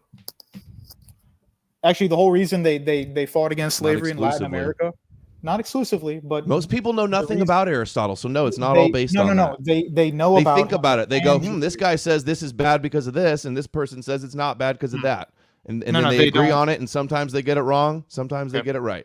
Well, what I was going to say is the reason slavery was banned in the Spanish Empire is because a Catholic priest, a Dominican, was reading Aristotle about individualism and the rights of human individual beings, and that's how he ascertained that the natives in the Spanish Empire should not be subject to slavery. So, I mean, yeah, he has a good point, but that doesn't mean it's correct just because he When they quoted constructed Aristotle. the Septuagint in the Old Testament as we know it, they were basing it on Plato's noble lie. The foundation of Christianity is a noble lie, and Christianity is an extension of that lie. That No, myth they didn't. That was They intended on genuinely theologically conquering the world. Hey, I'll grant you that maybe Christianity isn't true. Irrelevant to that is the fact that the men who did the translating believed it was true. And actually, the people who did the Septuagint were Jews in Egypt who knew Greek. It wasn't the Christian church. I believe also it was Jews that translated in Alexandria. Yeah, that's the Septuagint. So they weren't Christians, first of all. And second of all, I they didn't call them genuinely believed in it. Christians. I didn't I'm just call pointing it the out. translators of the Septuagint in 275 BC Christians. That would obviously not make sense. Okay, that's fine. I'm just saying they didn't believe it was the total lie. Even if you could sit back and say that now, they actually believed what they were doing. What's All even right. more problematic than there being no extra biblical evidence of the Exodus, nobody wrote about all of the miraculous things of the New Testament outside of the Bible. There's no Star of Bethlehem mentioned. There's no slaughter of the innocents, no mention of that at all. None of the events of Jesus, of his miracles, or flipping of the money there changers are temples. Not the 3 hour of darkness nobody mentioned. Not the saints rising from the graves and the crucifixion. Nobody wrote about anything about Christianity until No, that's 80 years incorrect. later. with That's Tacitus incorrect. and Pliny the Younger. 80 No. years after the fact. They were not Dude. eyewitnesses. Christianity was already circulating. This is what's your answer to this? There's My no answer mention of the is- God on earth until 80 years later. Okay, the ancient Chinese actually did corroborate the black sun, so the No, they didn't. the eclipse. Yeah, they did. And No, then that's second nonsense. of all, we do have writings that aren't from 80 years later, such as Abgar V, who says that Nope. he's heard of Jesus, who is called No. a god or divine, No, that's and he's heard of his miracles. You'll need to provide the citation for that because it's well known. Josephus is the first, and then Pliny the Younger, Tacitus, Suetonius. but Those are the Abgar as earliest well, ones. Whoever same you're mentioning thing. right now is illegitimate. He's not illegitimate. They contest the exact dating. It might have been 5 to 10 years later than what What's they the would say name it again? was. Abgar 5, Abgar V in the Roman numerals. And he wrote a letter to Christ, supposedly at the time that he existed, basically offering assistance and asking, what are you about? Who are you? I've heard you are a god. I've heard that you are one who is healing people. So whoever he is, he knew about that. Again, that's not 100% proof. He could have just heard the stories, but there is example of that letter. Or this could be a forgery as well. I'm looking into it, but I've done a lot of research from both sides into the historicity of Jesus, and I've not ever seen somebody cite this one. I've seen a lot of debates, and they've never brought up this one. So, all right, let's check it out. You can always read it a little later. Let's All right, on to the Let's see what next else super we chat. From Sarcastic Warlock, a membership perk for being a member for 2 months, or 10 months, excuse me. Jeed, I assume he's talking about Jeem, is like a young Gad Sad. maybe So- in like appearance, but like that dude is. I don't really talk like that guy. I know who he's talking about. that guy's not a Christian apologist. Yeah, I'll say that. yeah, he's not at all. Are we gonna do more call-ins? By the way, I know there were a few people. Yeah. We're going to do some more call-ins. We just wanted to take care of these super chats that got missed. From Made by Jim Bob for $4.99. Adam, do you believe the formation of your brain was the result of a long-form accident? I wouldn't describe it as an accident. I describe it as a phenomena of building blocks, building upon one another through evolution. Yes, our brains are a product of evolution. All right. From Willie Jenkins for $2. The majority of gays are also atheists. So Yeah, and there's plenty of closeted gay priests also. Are you saying that without the Bible you would be gay? Smeared. Smeared. all right. Another from Willie Jenkins for $5. Adam, show us on the doll where the Reformation touched you. You guys have really bad arguments. I'd be embarrassed as to have super chats full of stuff like that. From Mado Music 805 for $4.99. All Abrahamic religions are designed to keep us divided. J8 Santana Dharma.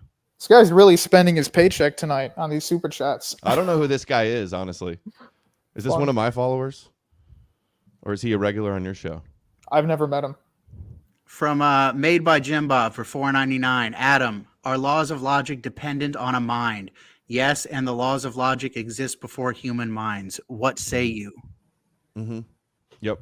Nobody's doing logic if there's no minds to do the logic. Okay. All right.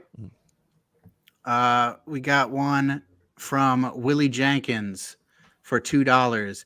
Adam is a turkey buzzard. Oh, he got you.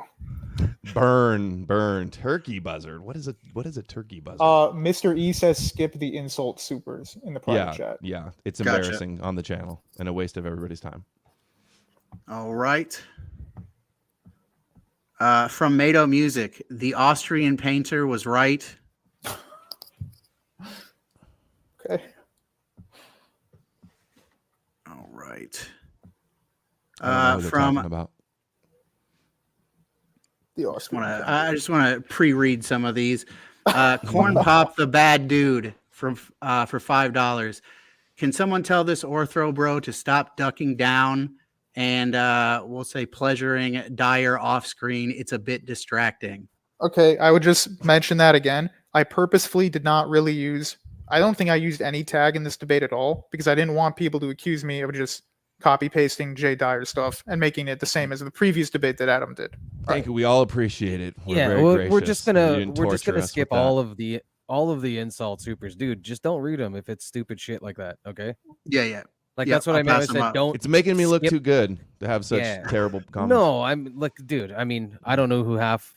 We get people from all spots. Anyway, whatever. We're moving on.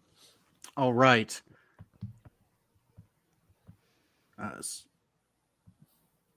From the Blackfish for $5. I have 2 Jehovah Witness sisters. I've seen firsthand the twisting of religion. Thanks for a good debate, Jeem and Adam. Okay. Yeah. Thank you for watching it. All right, from 2 Thrive for $4.99.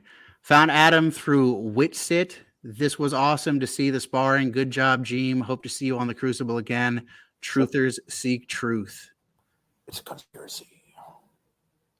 From the Aquarian TV. Jeem scapegoats Christianity, yet the schism didn't happen just until 1054, but Gene did better than the others debating Adam.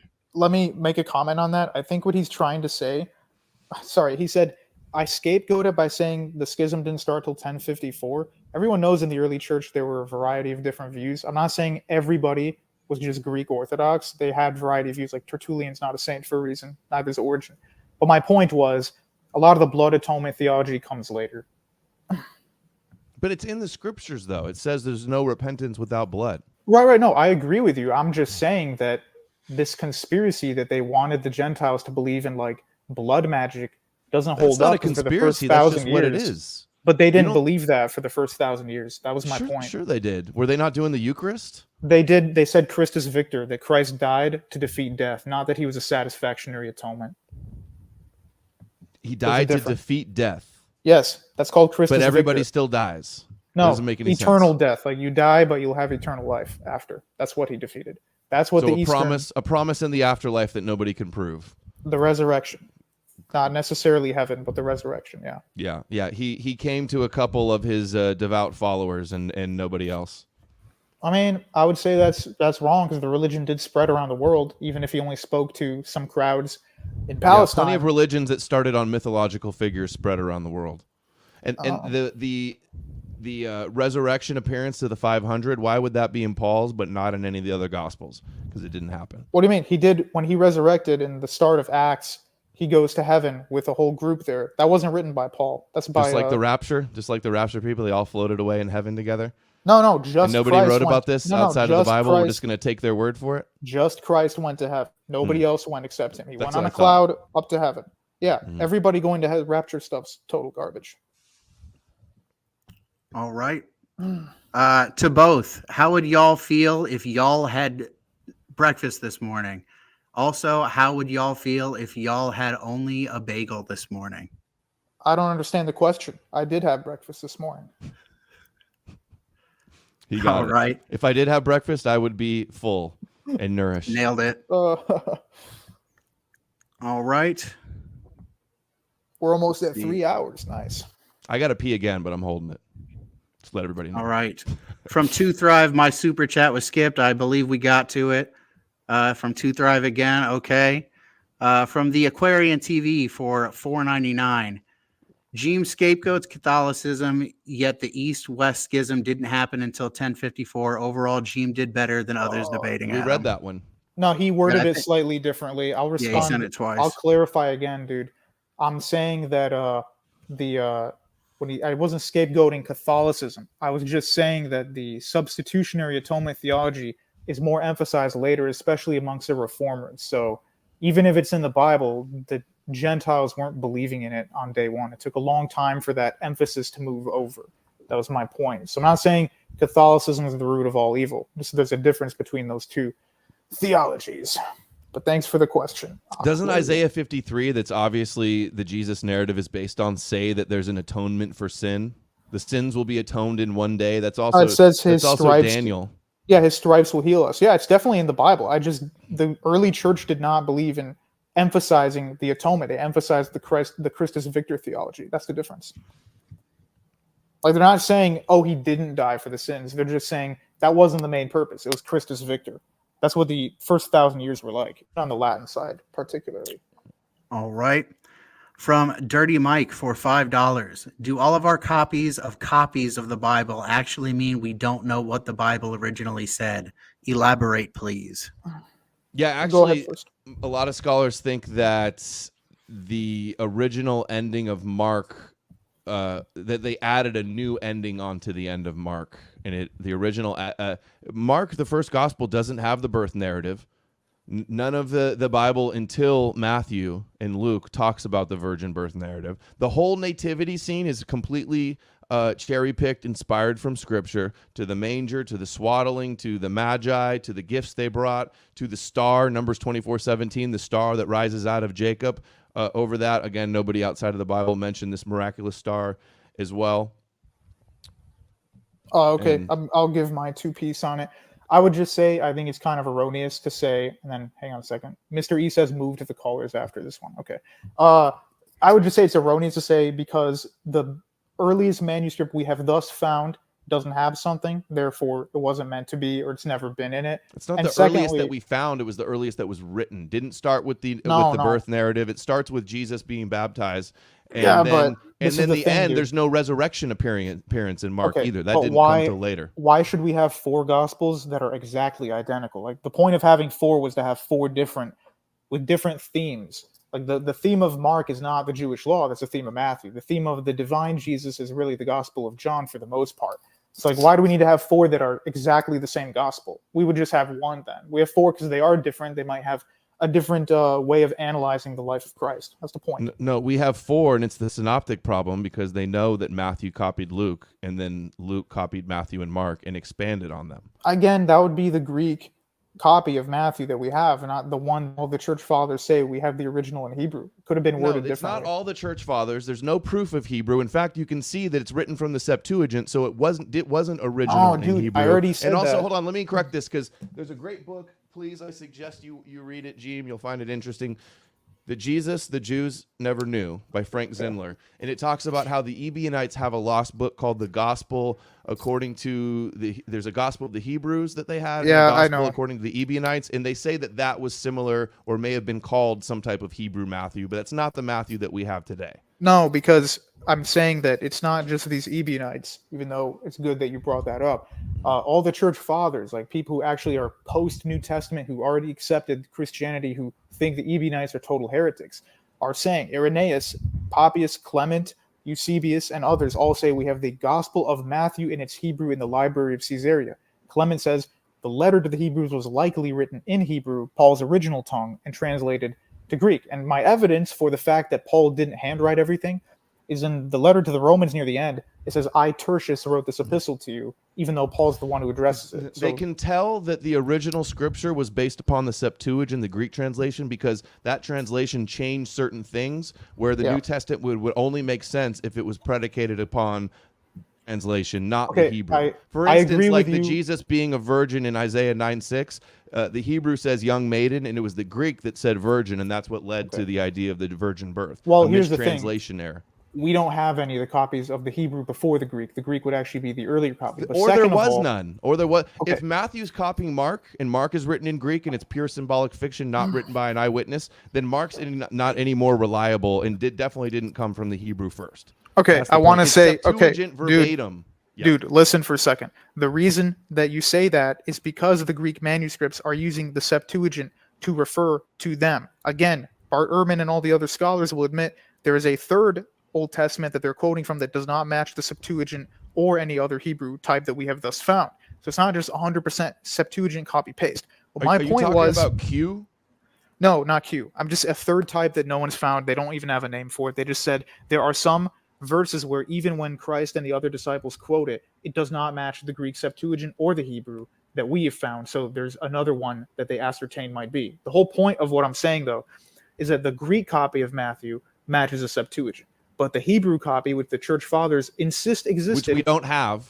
okay, which we don't have it, but they insist it existed, and we have intertext evidence that the people spoke Hebrew at this time, not only Greek. But if the right. gospel, if Matthew was first and it started in Hebrew, Yeah. when it was translated into Greek, they wouldn't go verbatim, word for word that's in the Septuagint. That's how we know that it didn't start in Greek. No, you don't know that. Carrier refutes this in depth in his books and his blog. It's it's the church fathers that claim this were wrong. It didn't come. Matthew did not start in Hebrew. The version I don't think we have today, anybody at least didn't start has in addressed Hebrew. that. All right, we can move on, but I don't think anybody's actually addressed the Hebrew Matthew Gospel because it's a pretty lesser known theory, actually. But anyway, go ahead. If I don't think do we have time for the caller? We're gonna move on to callers at this point. Okay. So, Hey, Jeem, I'm a big fan, man. Good job. Thanks, Chase. I What's up, man? got one question for you. It's kind of a hard question. What was it like debating against a straw man position of evangelicalism that you don't even hold? Yeah, I mean, that's definitely took up probably 25% of the first half of the debate, where a lot of, Adam, what you were saying, it was true, but it was based on a sect of Christianity that is so far removed from what I follow that, as I told you, like futurism and other stuff, it's just not relevant to me. We're asking if it's a Christian myth and what it was intended to do and what the fruits of what it's led to. It doesn't matter that you're the 2% minority and you disagree. I'm still exposing Christianity, and it's not Christianity to Jeem is orthodoxy. Adam, do you know his position? All Wait, right, silence. stop. Focus. Stop. Focus. Stop. Focus. Focus. It's okay, Stop. buddy. It's okay. Silence. It's okay. Calm down. Just keep talking over What me, and so I is can't refute Jeem's your point. position? What is Jeem's position? Orthodox Christianity. Which believes what? Listen, shut up. Every Orthodox Christian I've debated, they say this over and over again. Oh, well, yes, that's Protestant. but you don't know how to debate anything but a straw man. Biggest cope and mantra, and it's I'm not showing a cope. The scriptures. You're debating a Where straw am I man, wrong? Adam. Where am I Adam, wrong? What is the because straw you're man? debating What a is the straw man. The straw what was man, the Messiah Adam. intended to do? Can I answer? What's the goal of Jehovah in the Old Testament in regards to the nations, and what was the Messiah supposed to do? Yeah, as Jeem explained, conquering death by death and healing the human nature to allow all people to be resurrected. So now let me talk for 2 seconds. You just filibustered. No, he said you're right about that. That's what those people believe. So let me finish talking for 2 seconds before you spurg out again. It's not a cope to say you're not debating your opponent's Answering your questions position. isn't spurging out, by the way. And you were the one spurging, trying to talk over me. Did you hear what I just said? I start responding, again, and then you interrupt me, and then you say I'm spurging. So keep lying. Go ahead. Okay, ask your question. Okay, that was cute. So again, it's not a cope to say you're not debating my position. It's a literal straw man. What's a straw man, Adam? I am. This guy straw man everything I said in his What video. is a straw man? What did I straw man? How did I straw man? I'm asking you, what is a straw man, Adam? It's when you say that your opponent is giving an argument that they don't make. Oh, I won your little stupid test. I know exactly what it is. So it's arguing against a position they don't hold, and you say, I don't care that he's Orthodox. I'm not going to argue against his position. This is your guys' worst cope. I've heard every one of you say this. How is it a cope, what Adam? The scriptures say. And who don't agree with the Protestants on everything. You're not telling us anything new. Whose interpretation of the Bible do we follow? I never said that he believed in what the Protestants believe in. So you're arguing against what he doesn't believe? He believes in the Antichrist. That's enough to prove my point. Do you argue against what he believes or not?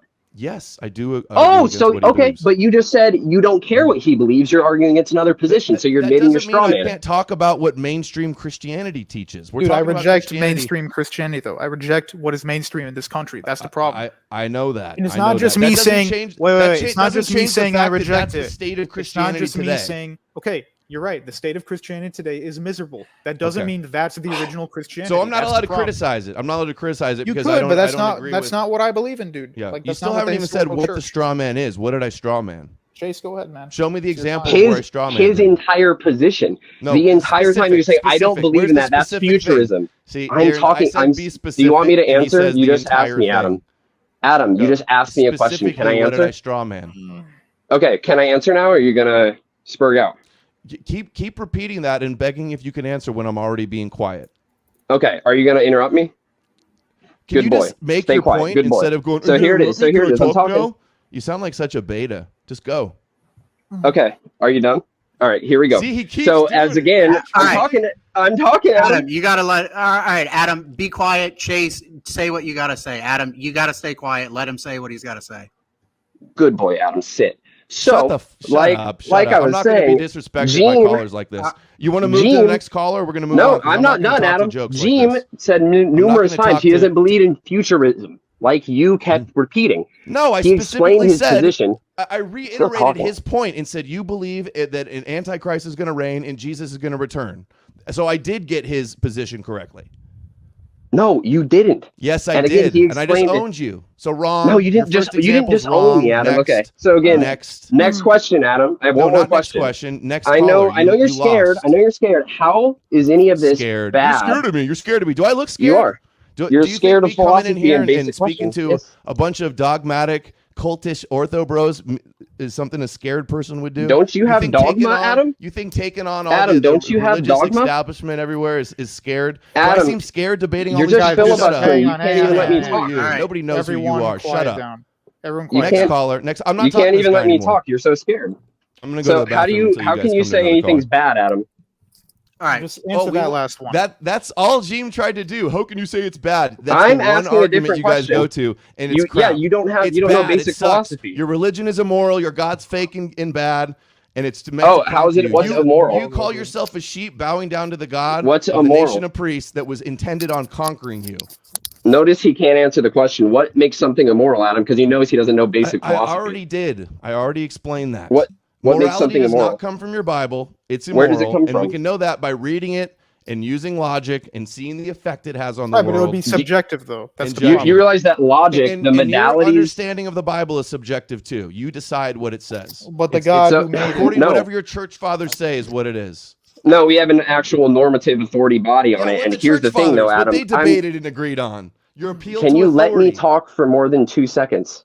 Thank you. So again, when you say, "Oh, I can just look and say that it's bad," I'm asking, no, you have to make arguments that it's bad. And I'm asking for your justification for what makes something bad. What's your standard, Adam? I told you the effect that it has on people, the intent for it. That's begging the question, Adam. The results? No, it's not. Yes, it is. What makes those effects You're begging bad? the question. Hold on. Chase, it's so Chase, funny can I that clarify? Go ahead. Adam, wait a Hold second, on. No. He I'm said just going to clarify what I said. Tag is begging the question. All where you have your fine. No, you don't know basic philosophy. You have your conclusion in the premise. Let me You please. can't have morals without my God. Adam, you guys suck. all right, this is suck. Everybody, the tag argument is a joke. Adam, you need to let Jeem talk. Okay. What Chase is trying. Dude, I've been silent for 3 minutes. Listen, what Chase is trying to say is, let's take genocide, for example, in the Old Testament. You said it's bad because of the effect it has on other people.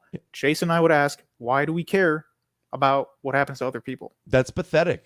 Why is genocide bad? That's literally all you ortho bros can go to. Why is that bad? Why is it bad that they want to conquer us and mentally enslave us with their religion? No, we have an answer for why it's bad. Why is genocide bad? Really? No, why do I care? Saying this, dude? Why do I care what other people feel like? Do you want your children to be genocided? You do believe in do the you want to treat others? You do believe in the golden rule is one way of knowing what's moral. It's pretty funny, actually. All right, what's the next caller? All right, we're going on to Ezekiel.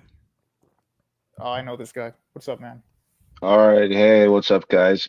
So in regards to Adam, I'll address a couple of points and then Jeem can debate us with Adam. I just wanted to bring them out. So regarding the immorality of God, whatever you say on that issue, in Romans chapter 9, it just says, will the clay vessel say to the potter, why have you made me this way? So in this way, in contrast to the Platonic scheme, there is not a deity or something above God to hold him accountable. So whenever God says something, his subjective decree is what is law, basically. So in the case of the Canaanites, I think what Chase and Jeem have failed to mention is during the time of the Exodus, those Canaanites were committing human sacrifices to Moloch. And then God said, okay, first of all, they're worshiping a fake deity. And the second thing is they're committing human sacrifices. So in that case, they were trying to curb some of the world's evils. The second point is on penal substitutionary atonement. I know that Jeem doesn't necessarily hold to it, but the logic of it is if you go to Genesis chapter 4, verse 10, could someone pull that up, please? So I can just read that so you can just see it. Yeah, I'll get it up. Yeah.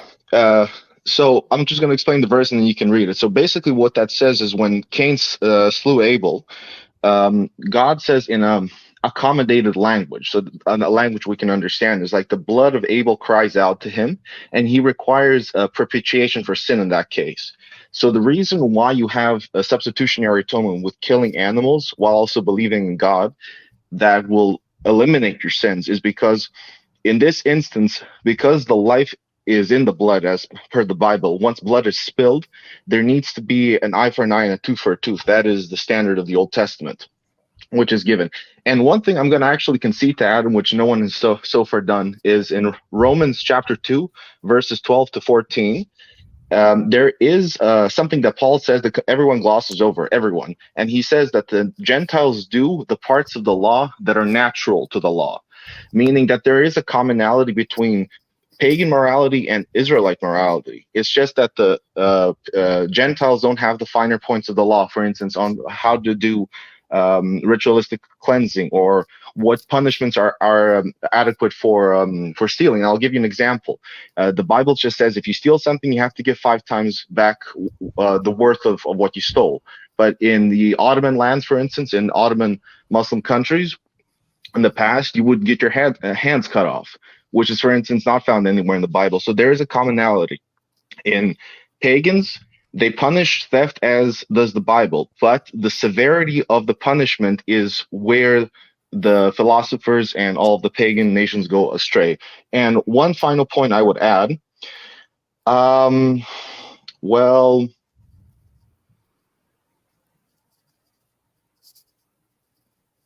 You still there, Ezekiel? You went silent. Oh, how long? Oh, For shit. 10 seconds. A few With your seconds, yeah. retard.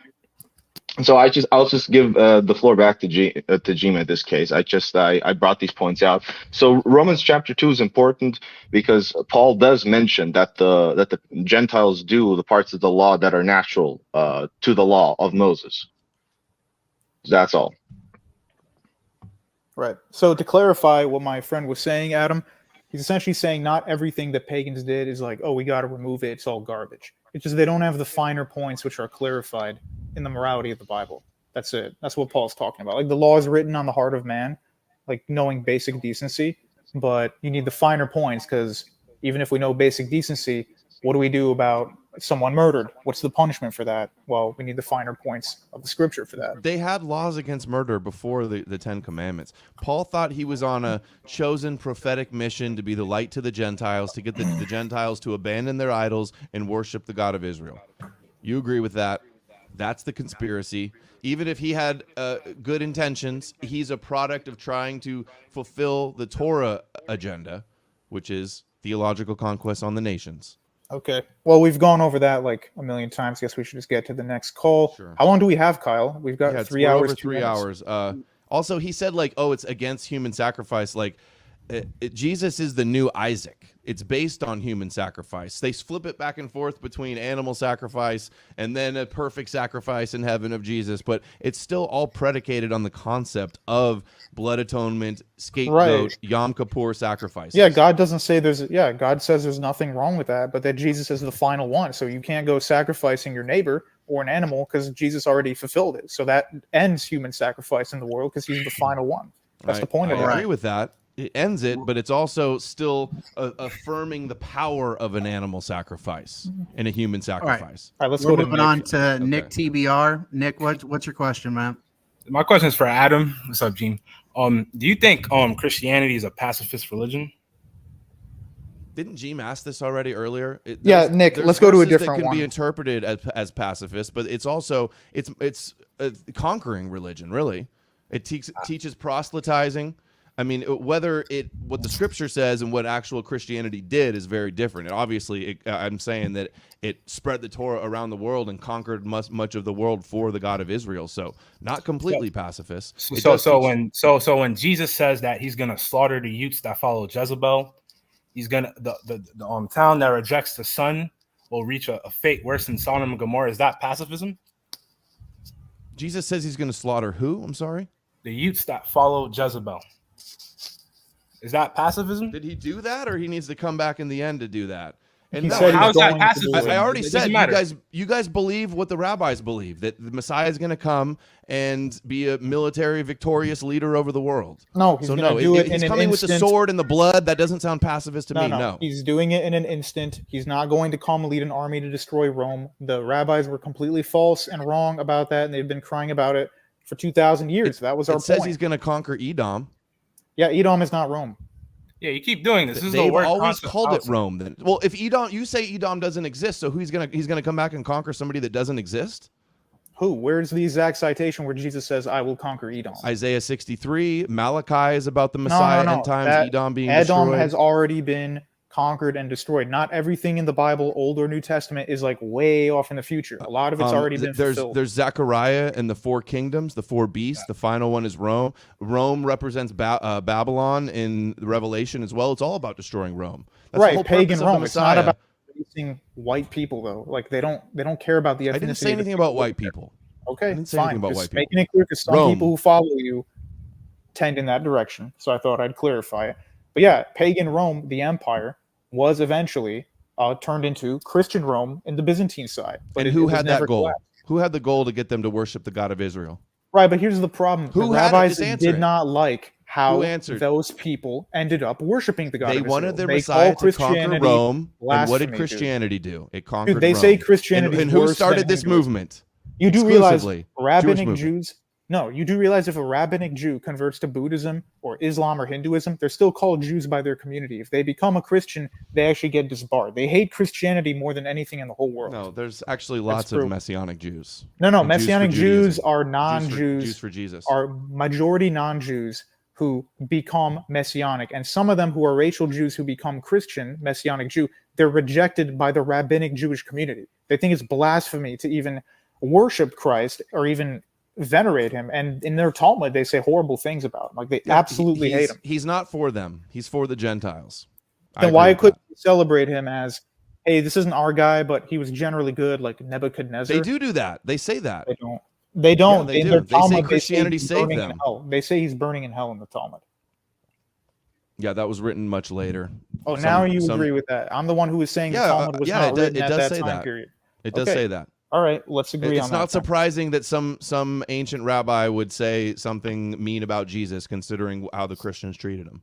I don't find that shocking at all. I still think that Maimonides just saying, oh, you know, the Christian religion has spread. It claims to believe in our God. Therefore, we were successful. Is not really sound reasoning. He doesn't say it claims to believe in the God. It plainly worships the God of Israel, the God of Abraham, Isaac, and Jacob. Because he believes in natural theology, but Is the he Orthodox wrong? don't really believe in that. Did Christianity and Islam not bring the idea of the Torah Messiah to the nations? Is he wrong Well, about that? The Torah Messiah. Is Islam doesn't. Maimonides wrong about that? He's wrong about that. Yeah, No, because he's not. his version of the Messiah. You've already is not the conceded same that. type. You already It's not the conceded. same. Their version of the Messiah is an ethnically Jewish guy who's going to conquer Rome and elevate the Jews to a higher And position. Jesus was Jewish and conquered Rome. Did he elevate the Jews or did he denigrate them? Yeah, and he cause elevated their- them to a chosen status. He says Dude, they salvation got- comes from the Jews. He says they that sit was in the already seat in of the Old Moses. Testament. That What? no, he says the Pharisees talking to other Jews. He's saying these guys, the Pharisees, sit in the seat of Moses. Do as they say, Yeah, do as Moses, they say, but not as they do. do. Do as the Pharisees say. No. He was talking to fellow Jews. He didn't go to the Greeks and say, hey, guys, you got to follow the Pharisees. He was talking to his fellow kinsmen and saying, these guys teach the law. If they teach what's sound, follow them. If they don't and they're wrong, if they ever go above the law or around it, you have to leave them. But saying the concept of the Messiah for the rabbis is not the same concept we have. Maybe we should go to the next caller. It's slightly I'm not- different. It's all predicated on the Let me same just mention prophecies. something. Aren't we wrapping at 3 hours? Wait, let Nick Oh, finish. let me Let finish Nick something. finish. I'm just gonna quote Jeem here. If you're gonna have a mind-dependent ideology, you might as well base your ideology on the mind of God, the greatest mind in the cosmos, instead of the infantile mind of an atheist debater. Okay, that's it. We don't know what the mind of God says. All you have are ancient scriptures of a chosen people pretending to speak for God. Okay, I've said That's again, that's the the New reality of what Testament we does have. not say that the Jews are chosen anymore. When they're in the New Covenant, that's it. Dude, it's over. again, they're not chosen I anymore. acknowledge you believe in replacement theology. You think their covenant's No, over. the New Testament you think says there's a new covenant. not everybody you think who's you're the of chosen Abraham and people now. Israel- You're the All right, we're Israel going now. on to Okay, Logan here. let's move on. Logan, what's You your believe question? they were once chosen. That's Adam, the argument. Adam. And it's Only true. for a few Logan, centuries, dude. Logan Not is forever. up now. Logan, go ahead with your question.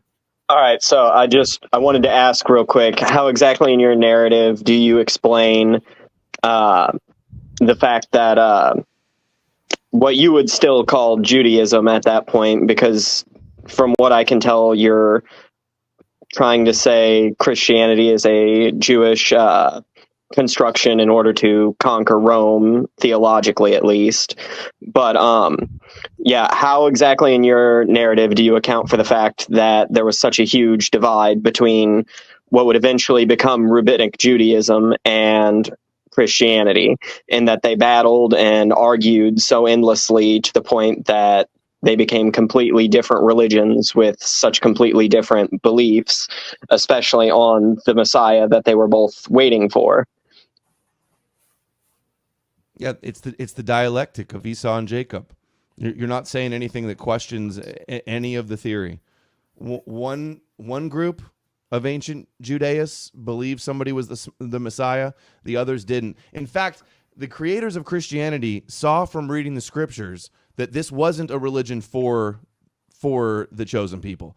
From the scriptures, they saw, and this is why this is how it was created, that it would be rejected by them and then go to the Gentiles. And Paul and the New Testament, it shows all of those scriptural connections, the logic and the reasoning and the exegesis on why it was a religion for the Gentiles. This was created for the Gentile world. Dude, no. A lot of Jews in the 1st century and even 2nd and 3rd century became Christians. They just lost their Jewish identity. It was not saying every racial Jew on earth was going to reject Christianity, saying there will be some who try to stick to the Sinai covenant, which they broke, Jeremiah 31 to 33. I agree. It says he broke the covenant, so now he's looking for the Gentiles to be his new Levitical priest. Remnant, that's what God says. A remnant, it says. Again, this is just vindicating everything I'm saying.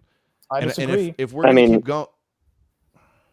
Go ahead, Logan. It's your time. Oh, yeah. I was just going to say, it seems like it's just capitulating and collapsing into a false dialectic. Because, as Jeem said, to everything I'm understanding, the majority of early Christians were ethnic Jews that abandoned cultural Judaism in order to integrate with the Gentiles that would also become Christians.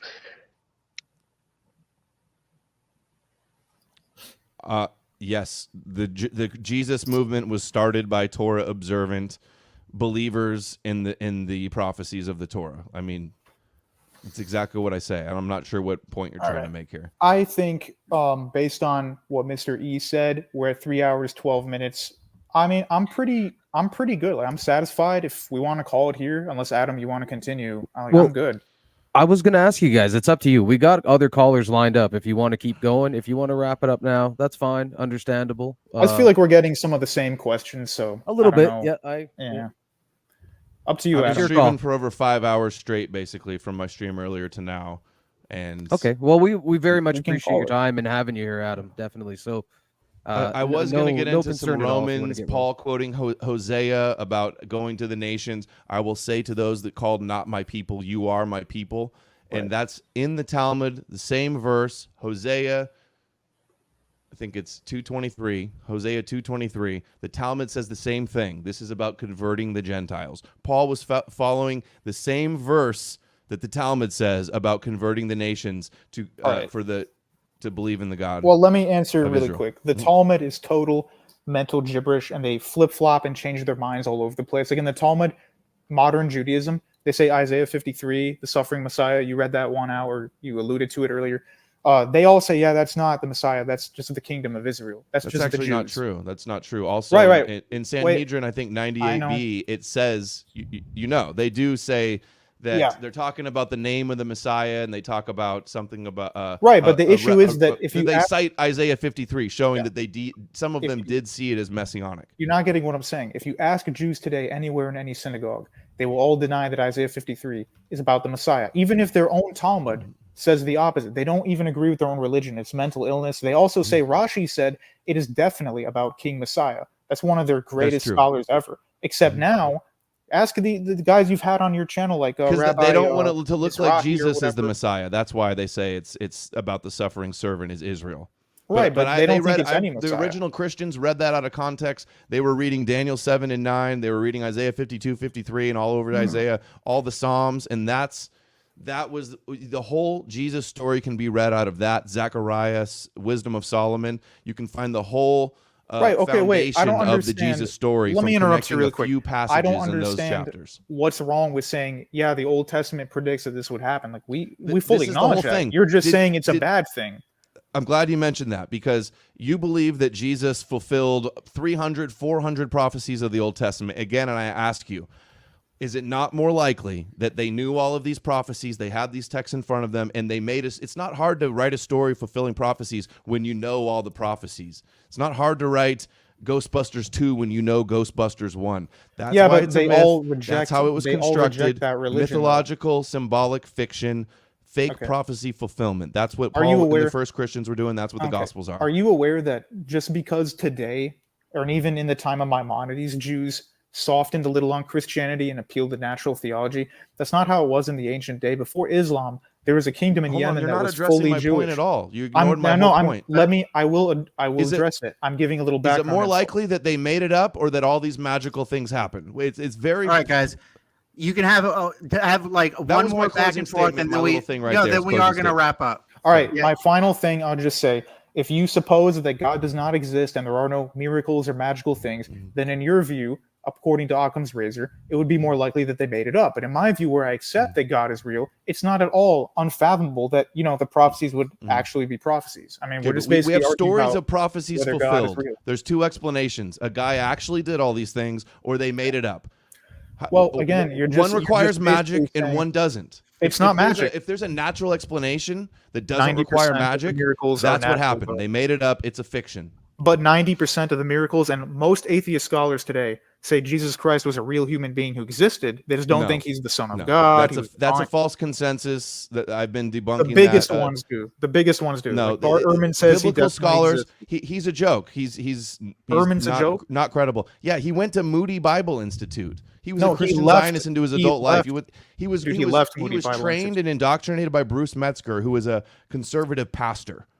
Okay, so you do know that Chicago, where I currently live, I've driven past the Moody Bible Institute, actually a hub of massive Catholic influence, not like Jewish influence. The Jews all live in the suburbs. It's and the Christian. I middle didn't class say it was Jewish influence. I just said his mentor you was realize the a biggest conservative pastor. The point is that you biggest can't enemy of the cite Jews Bart is the Catholic Ehrman, Church. the fallacy of citing Bart Ehrman like he's the high priest and the No, be I'm all and just end saying he's all on a the guy. historical Jesus No, question. He's not the be all. He's The just a historical guy. Jesus, this consensus is bunk, and it's been Bunk. maintained and protected by predominantly a religious influenced biblical studies. It's Yeah, always I been that disagree way. with that. My last They- video is actually all about that, so people can check it out. So Bart No Ehrman, more news on Rumble. Wait. Let's use your Occam's razor now. Bart Ehrman spends his whole life debunking the Bible just to, by sleight of hand, prove Jesus is true so that people keep believing in the Bible. No, not his whole life. He's made a career on telling you who the real Jesus was, and he's got a mental block and doesn't Right, want but he wants admit that his everybody shit to was not wrong. follow Christianity. He's 'cause he wrong. thinks I'm it's writing real. in my book about how his arguments are wrong. They're Go severely ahead. flawed. Bart Ehrman is not a sheikh or anything. Like, he's not infallible. I just gave Yeah. one example.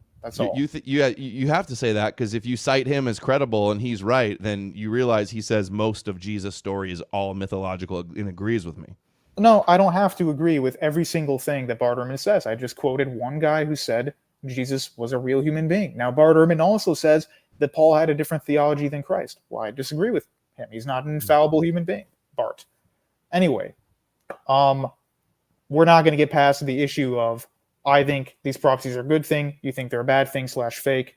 I think this is a good place to call it off. You said you've been streaming for 5 hours, so unless anyone else has a really important question, I'm good, basically. I'm good.